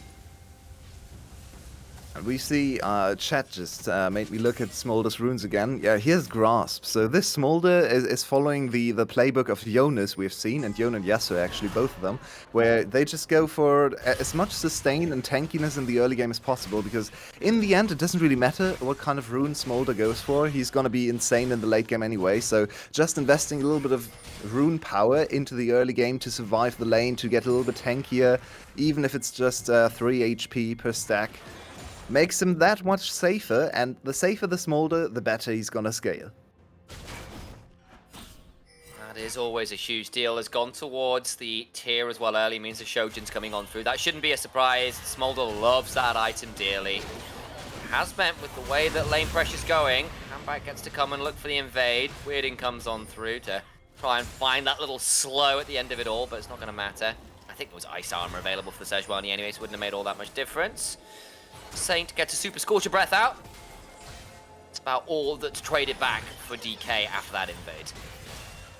Okay, so I haven't actually played a single Aurora game so far on the Rift. She's a lot of fun.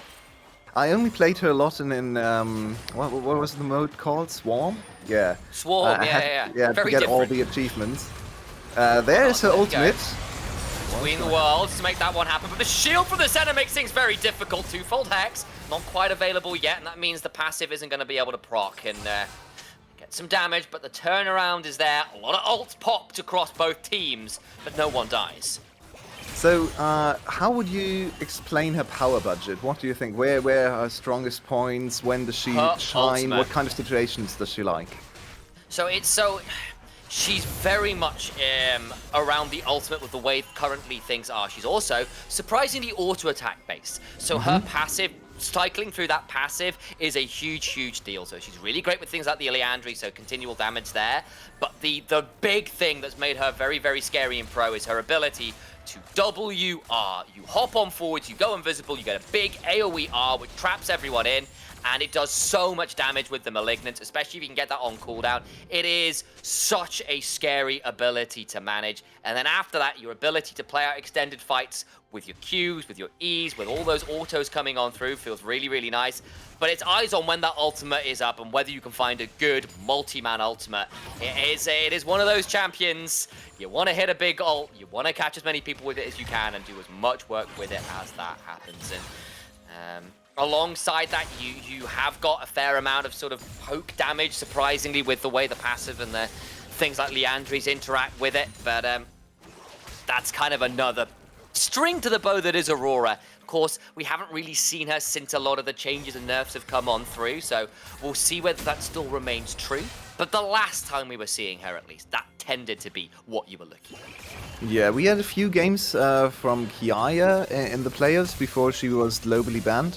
And yeah, she did look very strong in team fights. I thought when I watched her in top lane, she didn't really do much in laning phase unless the matchup was very favorable. And then in team fights, a big problem for the enemy team to deal with. But she doesn't seem to have like the highest amount of DPS. She's not like an Azir, so that's my read so far on this champion. Very exciting to watch later. I think it's quite deceptive is what it is, because what you'll often find is that people look for you to have like lots of big auto trades or And then you go, okay, you're like, oh wow, that AD carry does loads of damage. Or like big burst trades and you go, oh wow, lots of bursts coming out. And Aurora's kind of somewhere between the two. And it means things like her passive in particular, once the fight's gone and she presses Q that second time, it's like, well, where did half my HP bar go? And as a result, sometimes you underrate what Aurora's damage is doing. And I think people, when she first released, went, oh, she's kind of balanced, she's not doing all that much, just because it wasn't all happening in one moment or in one flashy example. And I think especially as people have learned to play her and have learned to fear her ultimate, that's kind of changed. Of course, some nerfs have come on through, and I suspect she's been brought back in line a touch because she was pretty obnoxious at a certain point. I do sometimes think, particularly with the passive burns and the Leandries and the rest of it, that sometimes she does a lot more than you're expecting with that % HP damage. Okay, let's see what happens later in this game, but that's very good to hear. I'm excited to cast some more Aurora games because it hasn't really happened so much with the global ban and the champion being almost perma-banned before. These are still kind of my learning games for Aurora to see what she can really do in certain team compositions. But I think looking back at this game that's happening in front of our eyes now, that's the 5th grub going down for KT, and they've also secured the first 2 dragons. So once again, getting all the early game objectives. And while this game has been played at a much lower pace compared to the other 2 games. The ult. Oh, Saints in a spot bother, but off the other side of it between the 2 worlds. Managed to get a bit of a jump away, but there's no really exciting ways to go. Is under the turret, plays that one up pretty well. Rocket is actually her own team. Yeah, So I'm a little bit scared there because it went straight across her model. Actually, Saints goes Oh, down. That's what you see. Lands the waiting and a comet and a slow. There's no way to escape that one. Yeah, and I think both teams should think twice about diving any sort of outer turret now. We have seen so many botched dives so far. Very nice counterplay this time from Zinni. And with the kill going over to her, she's gonna be able to at least catch up to her mid lane opponent and maybe get some items under her belt to be more of a mid lane presence, because so far it has almost been the perfect Smolder game. Nothing happening in the early game, just scaling up easily, getting first blood. First blood, yeah. Exactly. So now Aurora should be able to at least put some pressure on the Smolder, so he can't play completely for free and stack up all those stacks. And credit to Zinni there, played that one out exquisitely. Really good use of the dashing between the worlds there at the barrier to the ultimate. Does a lot of work to keep that one interesting, shall we say? Now Malignant's coming in there. The item you were talking about earlier, of course, makes a lot of sense when the ultimate is such a big part of the kit. And look at the cooldown for the ultimate. This is before she bought. Yeah, this is before she bought the 35 ultimate haste. So that ultimate is gonna be up all the time, which means a lot of playmaking for KT possible around any objective they see. Yeah, it's very scary, especially if Aurora can get some big ults off, reset the W, which of course resets on takedown, so you get your invisibility and your dash, and quite difficult to manage. And particularly when you're looking at things like this Smolder, things like this Senna, if you can trap them in the cage, it'd be quite hard for them to get out of there because they've got no real way to cross the boundary. But now, a little bit scary, Zinni manages to escape with her own ultimate, lands the waiting exhaust afterwards, might well burn out as the rocket flashed away from Auto will allow to trade 1-for-1. Beautifully done from Siwu to somehow get out of there with a kill to his name. Still, the play overall definitely advantageous for KT as they get the first tower and they get the gold onto their Jinx. And Jinx quietly, 165 CS at 15 minutes with the first turret. She's accelerated too.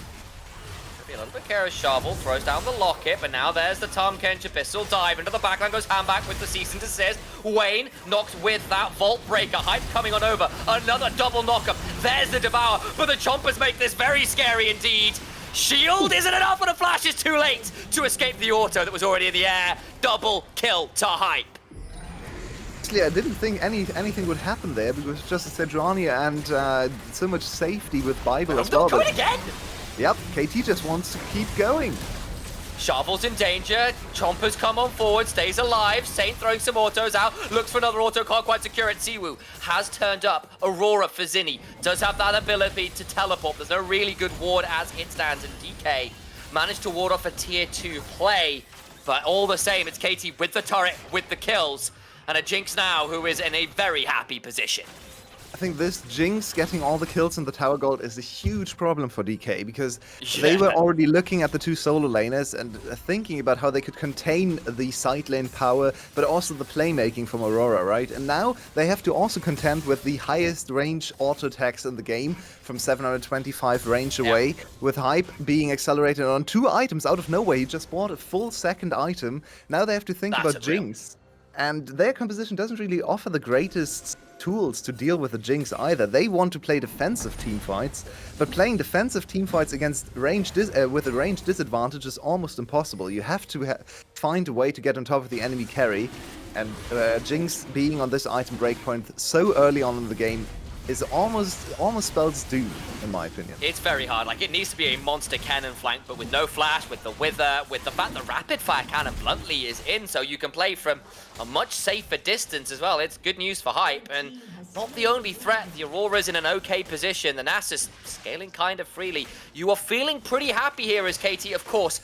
On the other side, you are starting to get first items in. It is the Helia build on the center. We have got the Shojin onto the Smolder.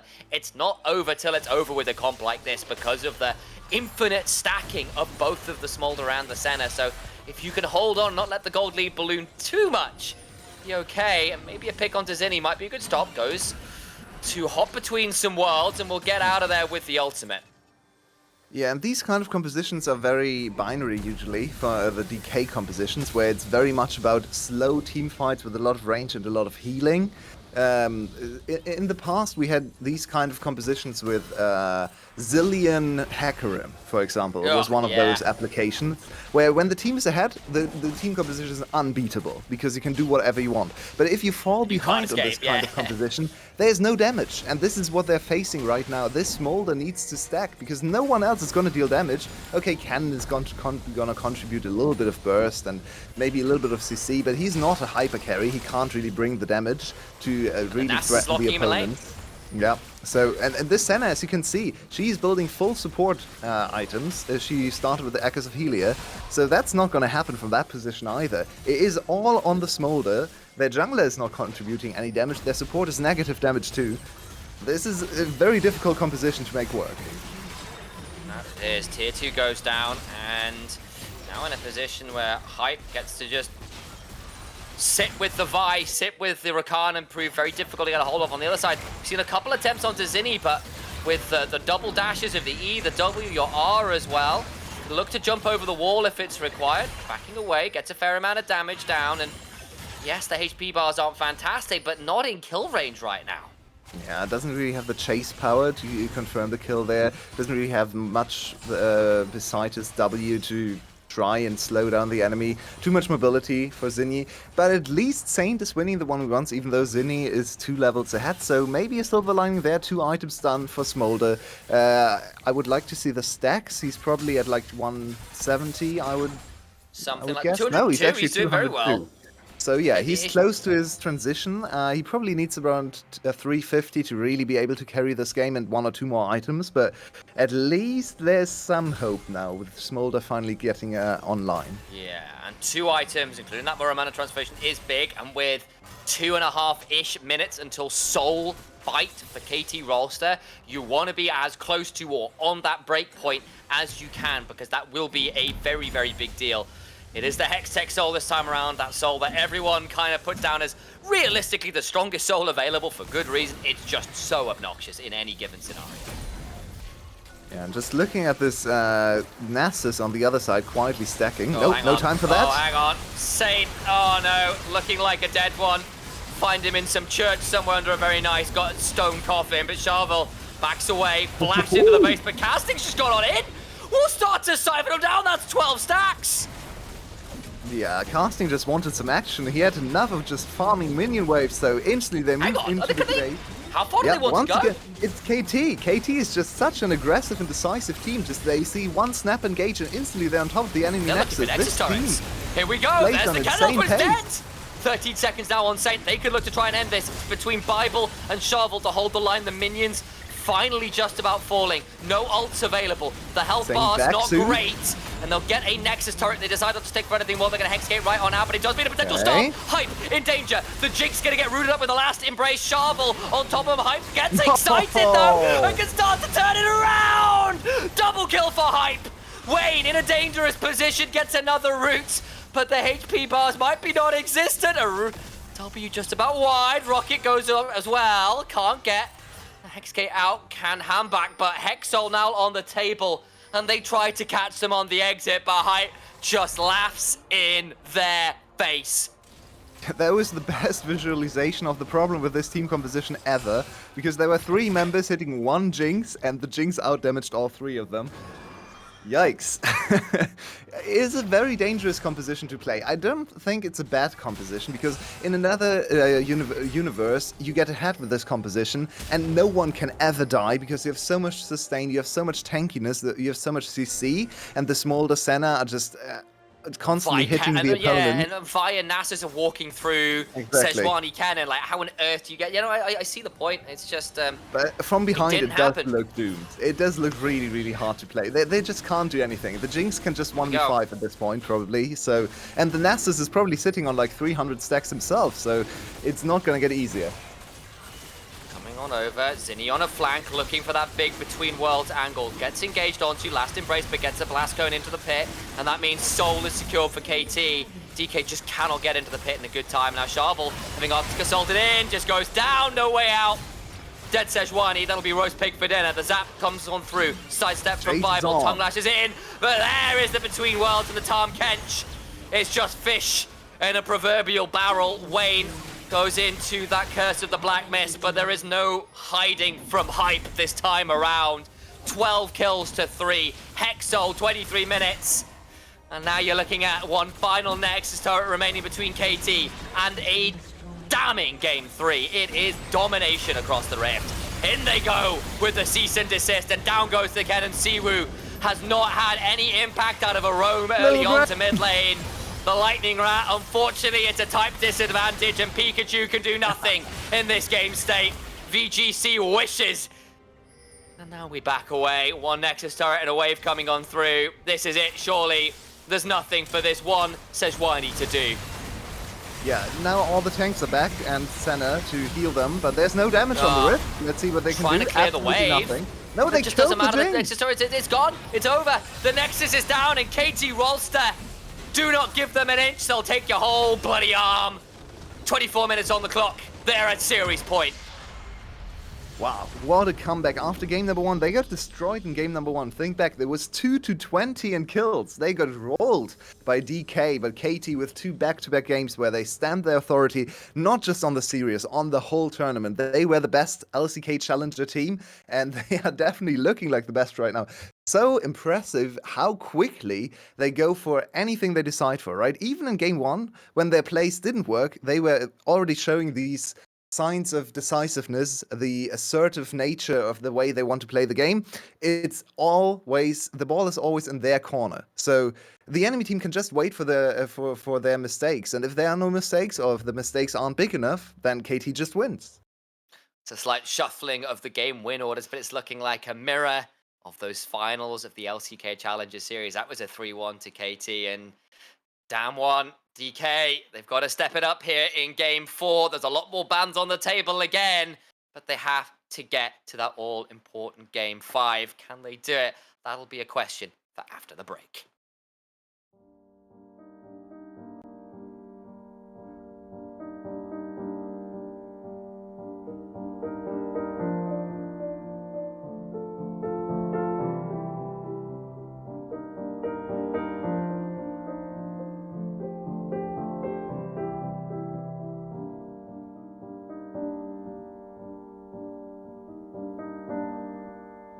Every child in Valorant has heard the tale before about the cursed mummy boy who felt his heart no more. So sad and lorn, the helpless lad, Amumu was his name.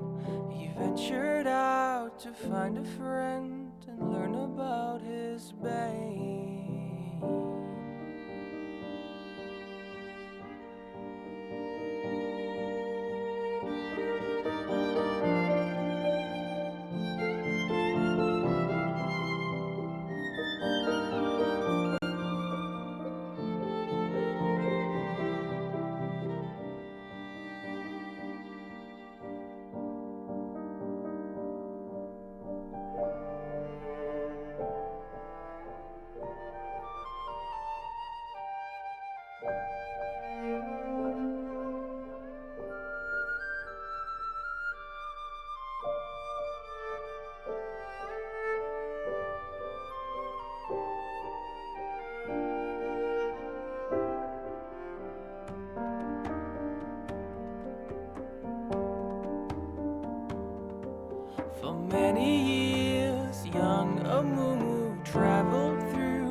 disappoint him, and he would remain alone. But then the curse began to whisper in his ear, and would confirm what was Amumu's biggest fear. It pledged that never shall someone become his friend. It pledged that he shall be alone until his end. The sorrow and despair became too much to bear.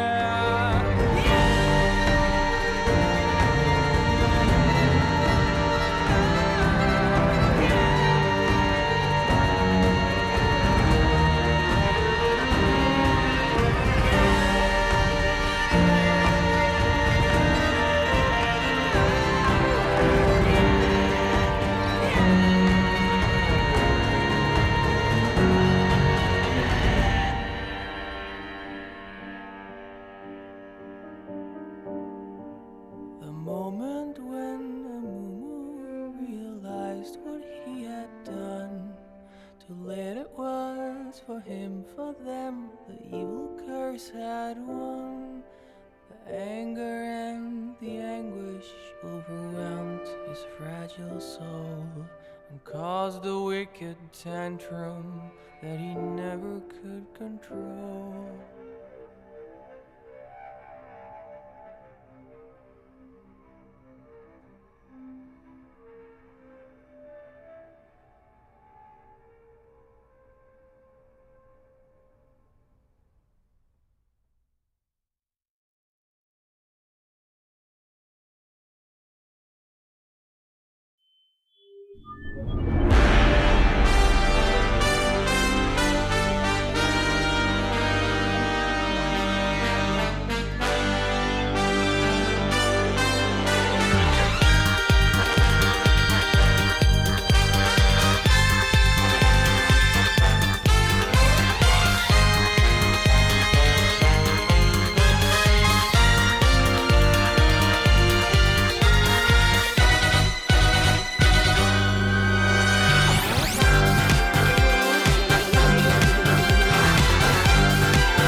seconds while you dream.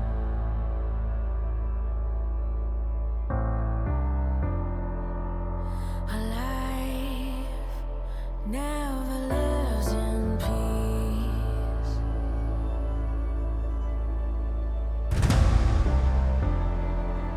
As you stand upon the edge, woven by a single thread, and fate may fall down upon you, while the devil is knocking right at your door.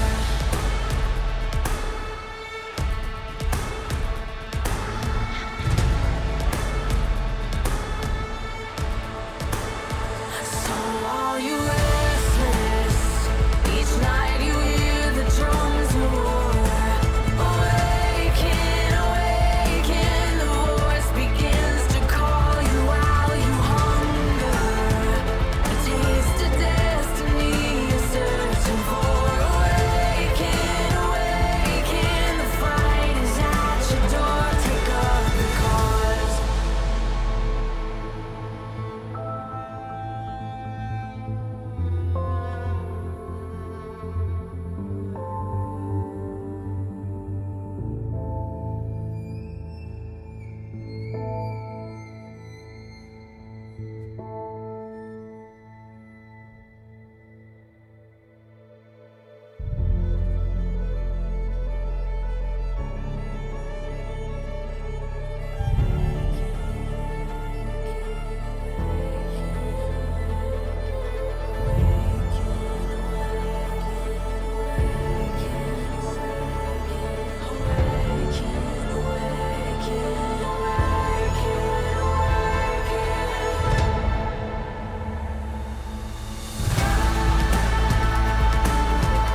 As you stand upon the edge, hanging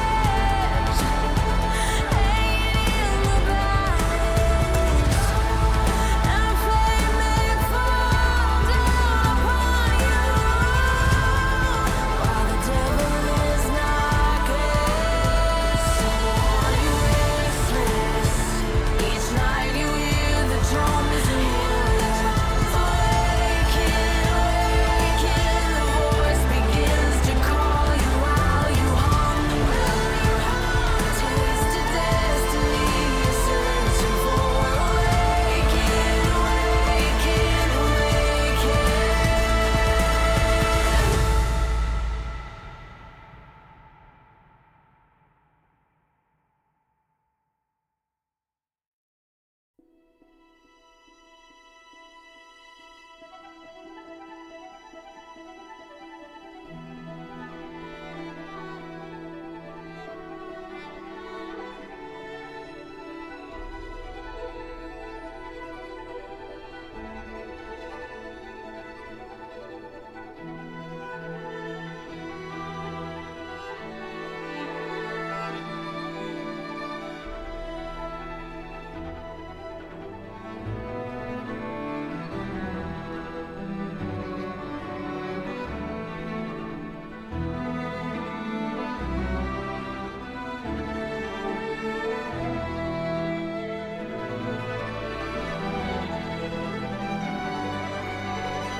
Well, the stasis is over. Zonya's cooldown is finished. We're back and live for what should be game 4 and potentially our final game of the day, KT. And Challengers squad on the verge of taking out DK and making it a mirror of those finals from the Challengers not so long ago. DK need to step it up, honestly, your way, because that last draft, they just didn't get a chance to get it online. And once it started going against them, they just couldn't handle it. That Jinx in particular got to monstrous levels.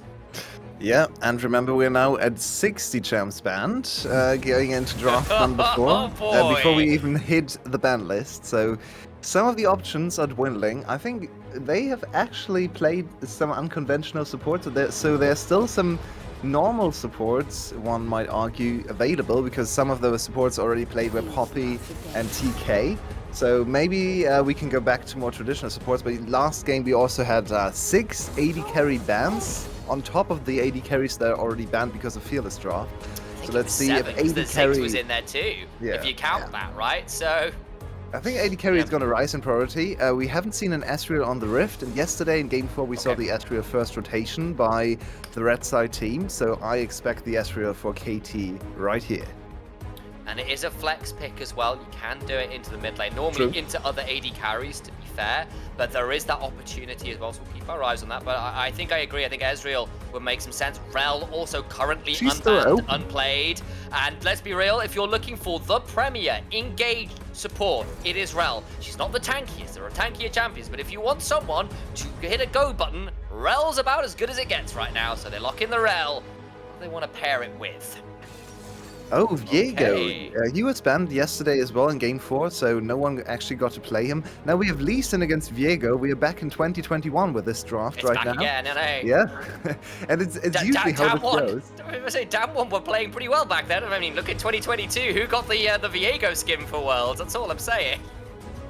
Very true. And usually this is how it goes. The longer these Fearless Drafts go on, the more we go back in time and just revert back to some old meta. And actually, in Game 4 of the Fearless Draft, full Fearless Draft, we have Nautilus against Rel. That could be a Game 1 kind of support matchup. It's very surprising to see these two supports still open in Game number 4. I blanked a little bit on Nautilus, honestly. Which because it was always banned in the actual ban. So true. And then the other thing is, I feel like Nautilus has fallen away a little bit because people have realized that things like the Leona, things like the Alistar are either tankier or less committal, I suppose, in some ways. Nautilus does fantastic single target engage, but a lot of the champions that people have really been defaulting to have been a little bit more AoE than the Nautilus perhaps provides, but still a champion that people will know very well how to play around. You've locked it in with the Lee Sin, you've got a good pick combo there already. The Zeri gets it through draft. Not going to be able to pair this up with the Rakana KT, but they will lock the Xayah in early before more of those AD carry pans can come flying on through. And Ezreal, nowhere to be seen right now. Are you certain? I mean, Xayah doesn't really care about Rakan, to be honest. She doesn't really profit too much from the Rakan pairing. It's the other way around that really enables Rakan to jump back very far. 30,000 miles, very true. The W's nice, I give you that. Yeah, so the Xayah, I think she just fits everything. Xayah's not really in meta right now. She's a bit short-ranged maybe. Struggles to contend with some of the longer-ranged AD carry options, but with everything else gone, with Jinx out of the picture, that's one of the hardest matchups for Xayah later on in the game. I think she's probably fine. I would have liked to see the Caitlyn a little bit more, especially because Nautilus into Caitlyn is really, really difficult for the Nautilus late game. But I guess Xayah's a little safer into the Lee Sin. So, okay choice. Let's see how they round out the composition. Mid lane bans this time around, and we're back to mage meta. Worth noting as well, the Zeri could still be flexed mid lane, so there is some opportunity there. But denying some of those options here as well, because they are a little shy on the magic damage on both sides right now, let's be real. I mean, of course, Zeri has got some more magic damage in her kit, was once billed as an AP champion. Shout out to the likes of...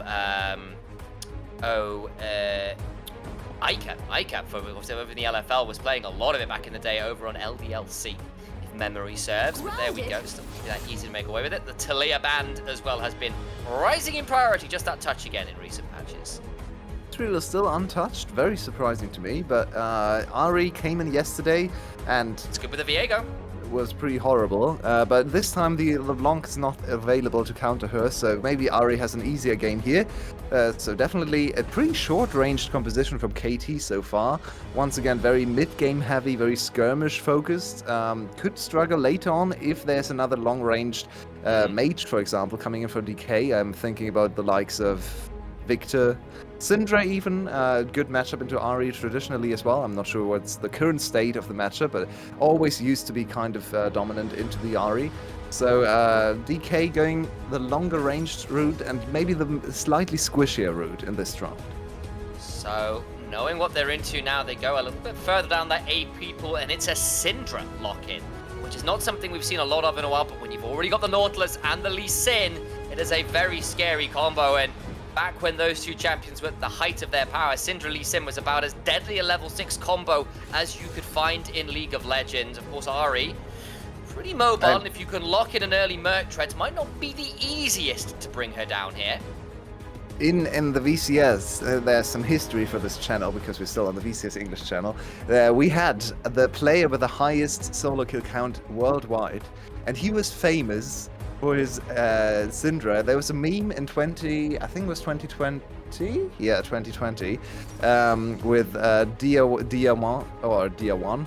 D1, yeah. He got a kill every single game at level 6. It was like, we were joking on broadcast that, oh, he's gonna hit level 6 observers, you have to go to mid lane because there's a solo kill happening, and it happened every game. So every time, VCS viewers are very familiar with this combination. There you go. So we're very well aware of how this one works, I am sure. Reminds me back of when Aurelia got her rework and level 6 would happen and you just guarantee there'd be a level 6 Aurelia kill. A little bit of that coming on through. Still, Saint has actually had a pretty good series. The Tristana game, when things went a bit wrong, he was still a huge part of how things were happening. Had an okay Smolder game, but never really had the opportunity to shine. So I would hold that one against him. And then game 1, well, I need to say it was fantastic stuff. Still, a lot of ability here to pick a single target out and eliminate them from the side of DK. They'll need to do it well, because on the other side, if the resets start happening and Ahri and Viego get to bounce around those team fights, not looking easy. Yeah, and these compositions, they have some very interesting points of power between the two. I think if Zeri falls behind and or Udyr gets ahead, it's very hard to kill the Udyr on the other side. But if the opposite happens, suddenly the Udyr is almost non-existent in teamfights. So it's gonna be a little explosive, depending on what happens in the early game. Because if Zeri doesn't hit her second item before Udyr gets super tanky, I think they can't really get past this huge, annoying champion just sitting there with unending despair, probably in his inventory, and just tanking and soaking up damage and threatening stuns. But if the Udyr gets dived early on, or if there is a lane swap and he's behind an economy, suddenly Udyr can't really tank any of Zeri's attacks. So then suddenly Udyr gets very, very useless. And I often feel that Udyr is... Because I was chatting with Nomera about this one. We're both not the biggest fan of the Udyr. Same. And what Udyr does better than any other tank champion is guarantee shove. No other tank gets shoved, really, in the way that Udyr does. And casting, if you can use that to allow Hambak and Zinni to go for invade into the enemy jungle, attack Charvel, that feels great. But if the Udyr, all he does is shove waves and not do anything with it, then you begin to worry, because your value in teamfights, your value, aside from being able to run away, isn't that high. Yeah, yesterday we saw an Udyr permashove against a K'Sante, I think. And we thought, okay, he's dominating lane as he should be against K'Sante. But then we actually looked at the CS numbers, and he was 20 CS down, because he was perma-shoving the wave into tower, and then was unable to actually CS the minions under the enemy tower. So he lost a lot of CS, a lot of value by just shoving, and didn't actually accomplish anything, really. So let's see if this Udyr has a little bit of a better idea of how to position his lane to still be able to farm. He's had to burn the healing pot. He's caught under his tier 2. We'll have a wave coming on forwards, but hasn't been able to reset. That is a phenomenal level 1 from KT's bot lane. Yeah, he really didn't want to get back into base. Oh, double flash blown. Nice invade there. Charm level the enemy's 1. flash. It's very, very big. And of course, reminder, there's been some changes to Ahri to make her charm a lot more dangerous. I know Molecule and Nymera again. For those who don't know, I chat a lot about Ahri for obvious reasons. Just follow my brother's Twitter, you'll get the whole thing. But anyway, never mind that, we'll talk about Ahri another time, as the very aggressive level 1 Flash and Cleanse burned by Wayne to escape. Get something back, but that's still a very scary state for DK's bot lane. Yeah, I'm not sure if we should probably keep looking at bot lane here, because there's a lot of potential for fights, because Wei still has his ignite. Bible blew his ignite to just kind of scare Wei away, but Hype doesn't have heal, so if Wei overextends, he can die very easily too, because Rel, especially once she's in her poopy pants form, can't really walk away, and then he can just chase her down. It's definitely pretty tricky, and you're also looking at it and you're going, well, hang on. Is they've also, Wayne's managed to heal up. Wayne has managed to get something done, but with no summoners. That Zeri, not in the easiest position, especially with Hype having flash and barrier. That's a very good Maybe Q. look to counter engage. The Q was solid, and Wade didn't get the aftershock down in time. So, actually, despite the fantastic level 1, it's still in the end DK with a slightly better lane state here. I think Hype at the bot doesn't lane. really want to fight before he's level 3 because he wants They his can dive, W but do they to wanna dive this? reactivate and. Ooh, that's dangerous. There's no flash on Way, so maybe, but he can stun you on the Jungler's tower. on the other side. They know this will be a 3v2. The W goes wide. There's the route into the stun. Huge turnaround. Sharple's in danger. First blood does go against the side of KT, and they get away with it. Dive secured. Kill in. Yeah, beautiful management of the turret aggro there. If Shrevel actually got the turret aggro a little earlier, he probably dies to it because he got stunned on the tower. But very nice juggling back and forth between AD carry and support, and they walk out cleanly. Wayne, after getting harassed under his second tier tower before the game even started, now starts with first blood. That is a much, much better deal than it should have been, I think. And the failed level 1 all in into the minions really hurting. Humbug is here. Charm lands into the Spectrum Orb, but the wave just about in space to keep safe in a safe spot. Still Hero chunked out, will minions likely be there. forced to reset, but on the other hand, he's got the teleport, should be able to come back to lane just fine. Yeah, definitely not the minions we know that betray you when there's an Italy spear flying your way. This time they actually did their job and were the bodyguards for the mid laner. And Saint is already more than halfway through his flash cooldown, so hopefully he can get to level 6 safely without being ganked again. Zinni will throw out the Orb of Deception. That one, actually, I think it's Orb of Destruction now, I apologize, the name has changed. But still, Wayne zoned off the wave here and will lose the entirety of it. And Hype would love to get that reset, and that's partly what they're owed after that one. Of course, Handback, because they pathed top lane, had a bit more freedom to look for that deep invade into the red side of DK's jungle and get some wards down. So, pretty nice spot there. The reset secured for Hype. So the reset was coming in anyway, but now he had to walk back very far because he had to get out of threat range. So this means the reset is actually not timed correctly for the wave, and he's going to lose the whole wave. Hype, I think he All thought, that work okay. they'd done. Sorry? After all the work they'd done to zone Yeah, Wayne that's true. off the wave in bot lane. But I think Hype thought, okay, it doesn't matter if I tank the tower, right? Because I'm going to reset anyway. But actually, it did matter in the end because he had to walk so far away that the reset lost its timing. So now he's a little behind. Not actually in CS, but he could have been 6 CS up at this point. So he should have been in a much better position. And Wayne, with the early kill, is still in a gold advantage now in the 1v1 between the two AD carries. Still managed to get a plate at least, and the boots has traded for boots, so not as bad rather as it could have been, but still, I think Wayne will be feeling very pleased really with how the damage control has gone in bot lane to get themselves out of what could have been a very tricky hole. Yeah, and weirdly enough, the games have gotten slower and slower. The first two games very explosive, a lot of early fights, but now we've slowed down the pace. Both teams maybe have shaken off their nerves. Or maybe just got a talking to from their coaches. Both are possible, I suppose.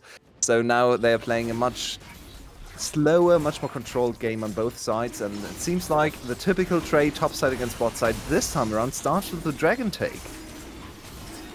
Now, there's some debate about which is the more valuable option in the early game, but either way, a trade will come on through. In the early, Chem Dragon goes the way of KT. Little slow there. The top laner has an opportunity to annoy the enemy jungler, and he's 2 levels up, so casting could cause some trouble for the Lee Sin. But Lee Sin still has his smite saved, so this should be no problem whatsoever. Shouldn't, but still, known quantity, they know what's going on down there, and while it was a bit of a suspicion, it's now proven to be truth in fact, and it gives an opportunity for Handback to go, well, I guess those Krugs are mine. And Potentially a Humbug dive here now as well. wants to actually look for the gank. Bible. Gets the double. Hiya. Gets to interrupt on that edge line, and that means that's a very dead Nautilus. Body stolen. Won't go any further forwards. And we'll back away from that one, but the kill is secured. And they get that one down, and that will again zone Wayne off another wave.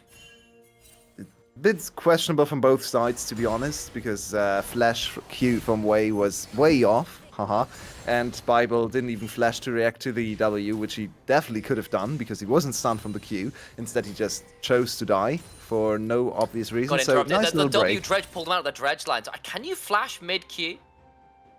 Maybe you can't. Yeah, maybe it was just an interruption, but you could have just flashed into Q instead. Yeah, why so not? Yeah, that I would agree. be Yeah, the yeah. safer option because the flash is instant, right?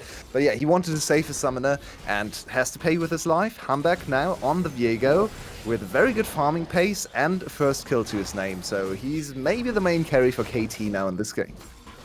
Look, the jungle CS may not look that extreme right now, but I suggest you look at the minimap and see how many camps are up right now for Hamback. He is going to clear out his whole jungle and back for what is likely first item after that kill as well. Yeah, and he's already a level ahead, so this is going to be quite the big lead in the jungle with the extra kill money as well. So the Lee Sin has to be careful not to get into skirmish with, or a one-on-one, I should say, with Hamback, because I think at this point he's not going to win. Oh, the charm might allow for the flash. Spectral Maw can look for another auto, and it's secured. I do not care whether you can unleash your power. It is worth absolutely nothing here. Hamback donated a second. Well, that charm looks very sketchy to me. I guess Syndra's hitbox is way bigger than her actual model, but Charm's unfortunately also she actually a goes very down to big that. hitbox. Yeah, she could have flashed, but I think she was just on the same page as I was there. She thought she had dodged it, but unfortunately the charm connects. So yet another kill without the enemy flashing to Hamback. He is super happy about the last 2 minutes of this game. Oh, very much so. And then picks up a second kill, gets to go finish up his clear, and having cleared this, he is going to have so much gold. In fact, I don't know if we can actually ask the observers. We can have a quick look at the gold toggle. Yeah, he's got 2,000 gold in his inventory right now. Yeah. He's going to be about 2.3 by the time he's done with Krugs, if I've done my math right. He doesn't want to reset, he wants another kill. He's getting greedy now. Oh man, it should be more like 2.2. I was bad, I'm sorry. Not quite late enough in the game for Krugs to be worth that much gold. I mean, he could be resetting with 2.6 if he gets the kill here, but yeah, he's not quite as greedy. Doesn't so. have. Oh, he has actually got ult back, so maybe. But He that's has a Trinity by Force. the way. And Yep. hey, Have fun, this Lisa. Viego is so in an unfortunate spot right now. Yeah, the Lee Sin doesn't want to be on the same screen as Viego ever again, I think, because that is such a scary king. I mean, basically now, if the Viego pairs up with either the Rel or the Ahri, whoever gets CC'd is going to get popped. Indeed. And he's pretty slow on the map though, and he might be able to get caught by DK because he doesn't have any boots. So he went full aggro, and of course if you go back to base and have Trinity Force ready, you can't really Free resist. ass boots. He's got boots. He's got some boots now. He's got the free ass Oh ones. right, yeah, he does. So even that even problem is more gone gold now. value. And with the second spawn of the grubs, I don't think KT is gonna let these go. Their bot lane is not actually here though, or rather their AD carry, but the enemy AD carry is in bot lane too. So this is gonna be a 4v4 on the map, and with Viego kind of counting for 2 people, I don't think DK really wants to fight this. I'll also say KT, they've got 3 plates on the bot lane, so feeling pretty happy. Just let the Xayah continue to trade that one out. Yeah, happy to let this one stall out just a little bit. Zinni has got teleport, so we'll be forced to use it here, having been chunked out a little bit, but be able to be available for the fight nonetheless. His casting comes on down and starts casting some abilities. I knew you would say that. I'm nothing if I not had the consistent. same exact line in my head. I was like, okay, he's gonna use the Great name. minds and all that. Very nice. Yeah, it looks like DK finally accepted their defeat here. Lee Sin went back to his own jungle, which is definitely kind of a boon for him because he needs to catch up. So this is a little bit of time of Hamback's clear, but of course these grubs also help him get another level and more gold on this belt. So happy position for KT. They might after game 1 they have been the much better team. We just have to say. It does feel that way, and it feels like in game 1, KT made plays that went wrong, and that's how DK got in the game, whereas actually these other games, it feels like KT have just made plays that have gone right, and when they found those angles, particularly when it comes to closing games, that is some of the most decisive play I've seen out of a Challengers level roster, pretty much across the board. Often we criticize teams at this level for being not great at closing games, and that's just not been true from KT. Yeah, and sorry to No. talk over you there. This is such a fascinating map position because they did something that is so cool. I want to talk about this because they faked DK out on the map. They went, they kind of postured around top side and forced the DK to go away from their grubs, which they really wanted because they already have 3. Then they took 1 grub with their jungler and just walked away and took the dragon instead. So now DK is like, what just happened? How can they be a dragon? They were just at grubs, but the grubs are still there. They only took 1, so that is one of the coolest fakes I've ever seen from the side of KT. They just completely called off the play. They were like, at least we want the dragon. We don't actually care about the grubs. And now they're back on top side, and they might be able to contest these grubs, but it looks like KT is fine with giving DK 5. So they'll give that one over, and they're pretty happy instead to play more towards that dragon win condition. When it's a Mountain Soul, probably not the worst thing here, especially when they are going to be asked to dive pretty aggressively here. We said they were a relatively short-range composition. I think that will hold true. So any ways to add yourself a little bit of a bulwark between you and, say, a Syndra ult makes some sense to me. I'm now looking at DK, who have finally got some first items complete, particularly mid-jungle. I need to see them start using those big ultimate burst combos, or they're going to be in a very tricky position in this game. I would love to know if this is all planned and like a huge brain play, or if this was just a momentary adaptation. Yeah. Because 6 minutes... Oh, actually, it spawned instantly. Okay, I misread the timer there. I thought they delayed the timer for the Herald, but now the Herald is back on the map, so never mind me. I guess the top set objective is back, and KT is here to contest this one. Will Spectrum more away from potential dredge line angle, and everyone is here, including bot laners. Top laners now resetting, both with teleports, both ready to come and play. First turret was secured by casting, so should have a pretty significant back. And there's the Merc Treads. Right. Like, Ooh, but that's pulls Bible the into wall. the wall. Bible. That was pretty scary. Down to half HP is the Herald. Zinni looking for the charm, force a flash out of safe. Quick flash. Was required, but now the Syndra in a risky position. Way at half HP though, could be exposed. Casting, zoning off Siwu, no easy way in. Way knocked up, goes down. Zeri gets that kill, but on the other side, Syndra secured, and that allows the resets to start happening. Shovel gets the kill on the handback, who tries to survive, is now dead. Still a reset from Zinni, looking for the charm. Wayne will cleanse off that. Bible into the backline, dangerous. Shovel can't quite get close enough. Once again, Zinni finally gets it with that crippling strike, but it's still a triple kill to Hype all the while. What a fight! That was pure chaos. Both teams, once again, absolutely fine with committing everything. Their life depended on this serious, the serious life, I guess, depended on this fight. And wow, they absolutely threw in everything they got. In the end, KT wins the fight, and 3 kills go to the AD carry. But that was some crazy action back and forth. I think the deciding factor in the fight was Saint getting forced to the side, and they got his flash with the first interaction and then killed him very quickly after, which did put Hamburg in a bad position, but the fight was still kind of won at that point because the enemy team was just had to funnel so much to kill and stop the Viego that Hype got to free fire. To stop, yeah.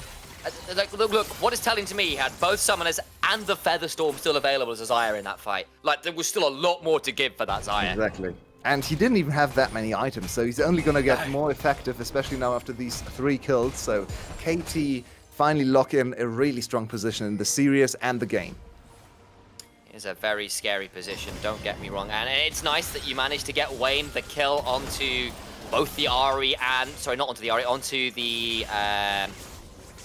Actually, I think it was both the Ahri and the Viego. I take it back. Did get those, so at least the Zeri gets some gold. Was falling behind in terms of the plates, in terms of the CS.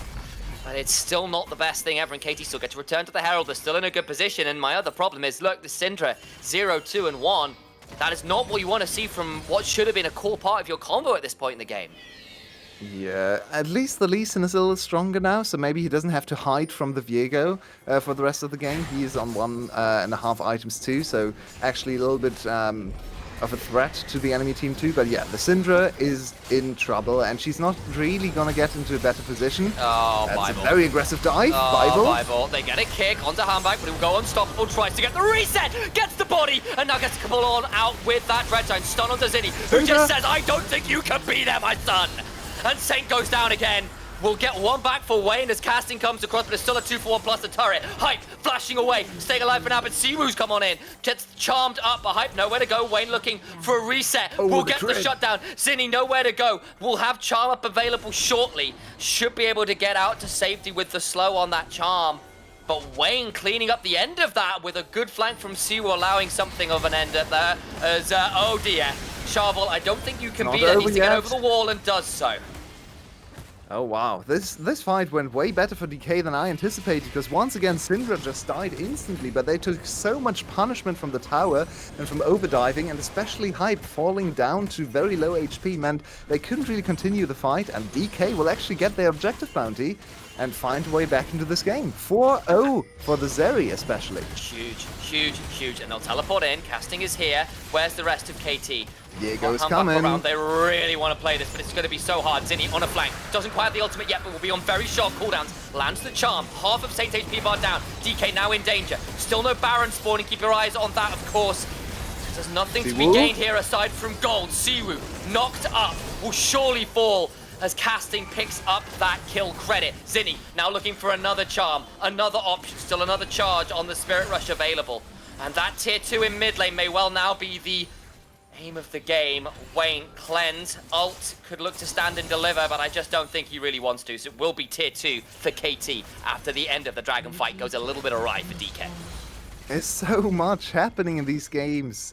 These teams just play on a very, very high pace, and yeah, DK gets the objective, but they pay a huge price. Now KT opens up the map completely with the second mid lane tower, which means Baron, soon to spawn, is going to be on a premium, because they look at the vision lines already, so DK is going to have a hard time to get back close to the Baron, try to get some vision back into that map area.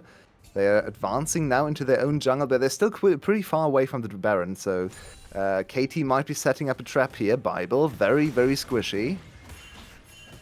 Hype's first game of Xayah all summer, 4-1 on 3. You're looking at Handback as well. Someone who was being touted as the best jungler. Quite up there, of course, I say that with a certain amount of awareness. There's a lot of very good junglers in the challenger scene, but certainly was one of the very best to be found, but kind of fell off a little bit as playoffs went on. Had a bit of a more awkward time of it here on the Viego. Is absolute terror still. And DK, yes, they've managed to get themselves back into the game somewhat. The Zeri in particular for Wayne will have to do a lot of heavy lifting. Oh, for At sure. least they have got a win con. And she is on 2 items already, building towards a third. So the usual mid-game trough, the traditional Caitlyn issue that Zeri kind of has as well, is now mostly overcome. If she gets one more item under her belt, she can really start to hyper-carry these fights. Looking at what she has to do, we talked a lot about the Udyr-Zeri interaction, and I think Udyr and Zeri are both ahead, but with the Zeri building penetration next, I think Udyr is going to have to be much more careful where he goes. So far, he has just been pretty much focused on the front line, just buying time, zoning away the enemy threats. But he has to be careful not to get cut down by the Zeri and offer some of the stacking mechanics that Zeri also has.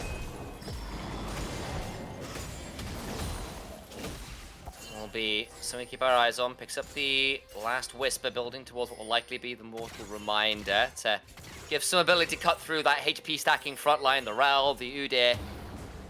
Be frustrating to manage at the best times for this squad, but that will Siwoo forced to leap strike away in the tier 2. Going to be sacrificed to the whims of KT's AD carry.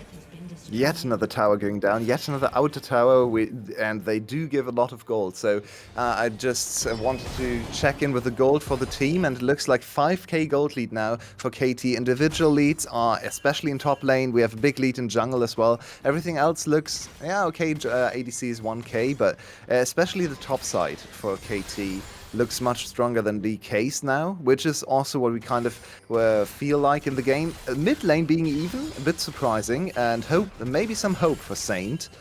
Though in terms of actual economy compared to the other carries, 7,800 gold compared to the 10,000 gold from Hype. He's lacking behind a whole item just in terms of gold there. And usually Ari provides a little bit more value, even if she's behind. She might not be the main carry here, but she can kind of be annoying, threaten with ease. So Syndra, she just has to be very careful not to be caught out again. She might actually just function as a bait for Humbug, because in the last fight, when he turned into the Syndra, he was suddenly so squishy that he died before he could turn back into Viego. So maybe that's the hope. Just use Saint as a little Pick bit of up a bait the wrong there. body, yeah. Yeah.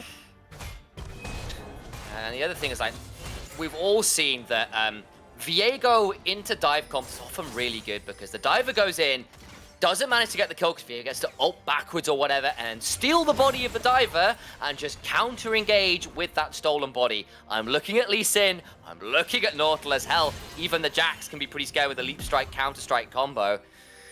If that starts happening with the Rel, with the Ari, hell, with the Xayah feathers that you're playing into to help facilitate that body steal, very tricky for DK to pull the trigger in a meaningful way.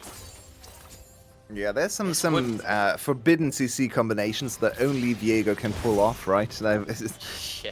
Jax E-stun into Viego stun is just not something that League should offer, but Viego, as the only champ in the game, can do stuff like that. So Two-man Baron, forcing DK to come on over. Fireball Nice flashed flash. away, stays alive. they did. Oh, nice little pink ward there. A spot there where you don't really pink go. ward all too often, but they cleared out the vision.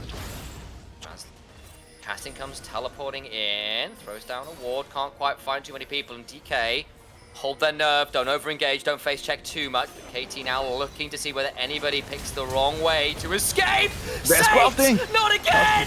Got hooked up on that control ward. They thought they had the ability to clear it out. They sure as hell did not.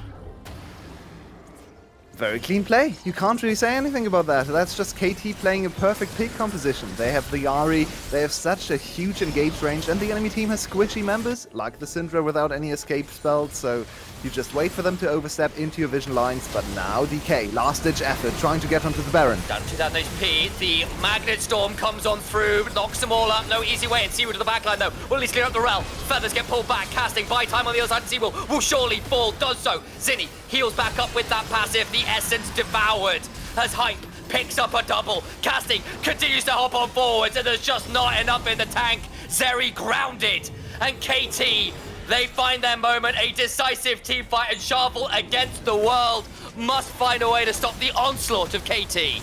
Marching down mid lane, can they finish the game here? That's the inhibitor down. They don't have super minions, but they do have one of the big caster minions. They've got Baron buff. Cannon minions.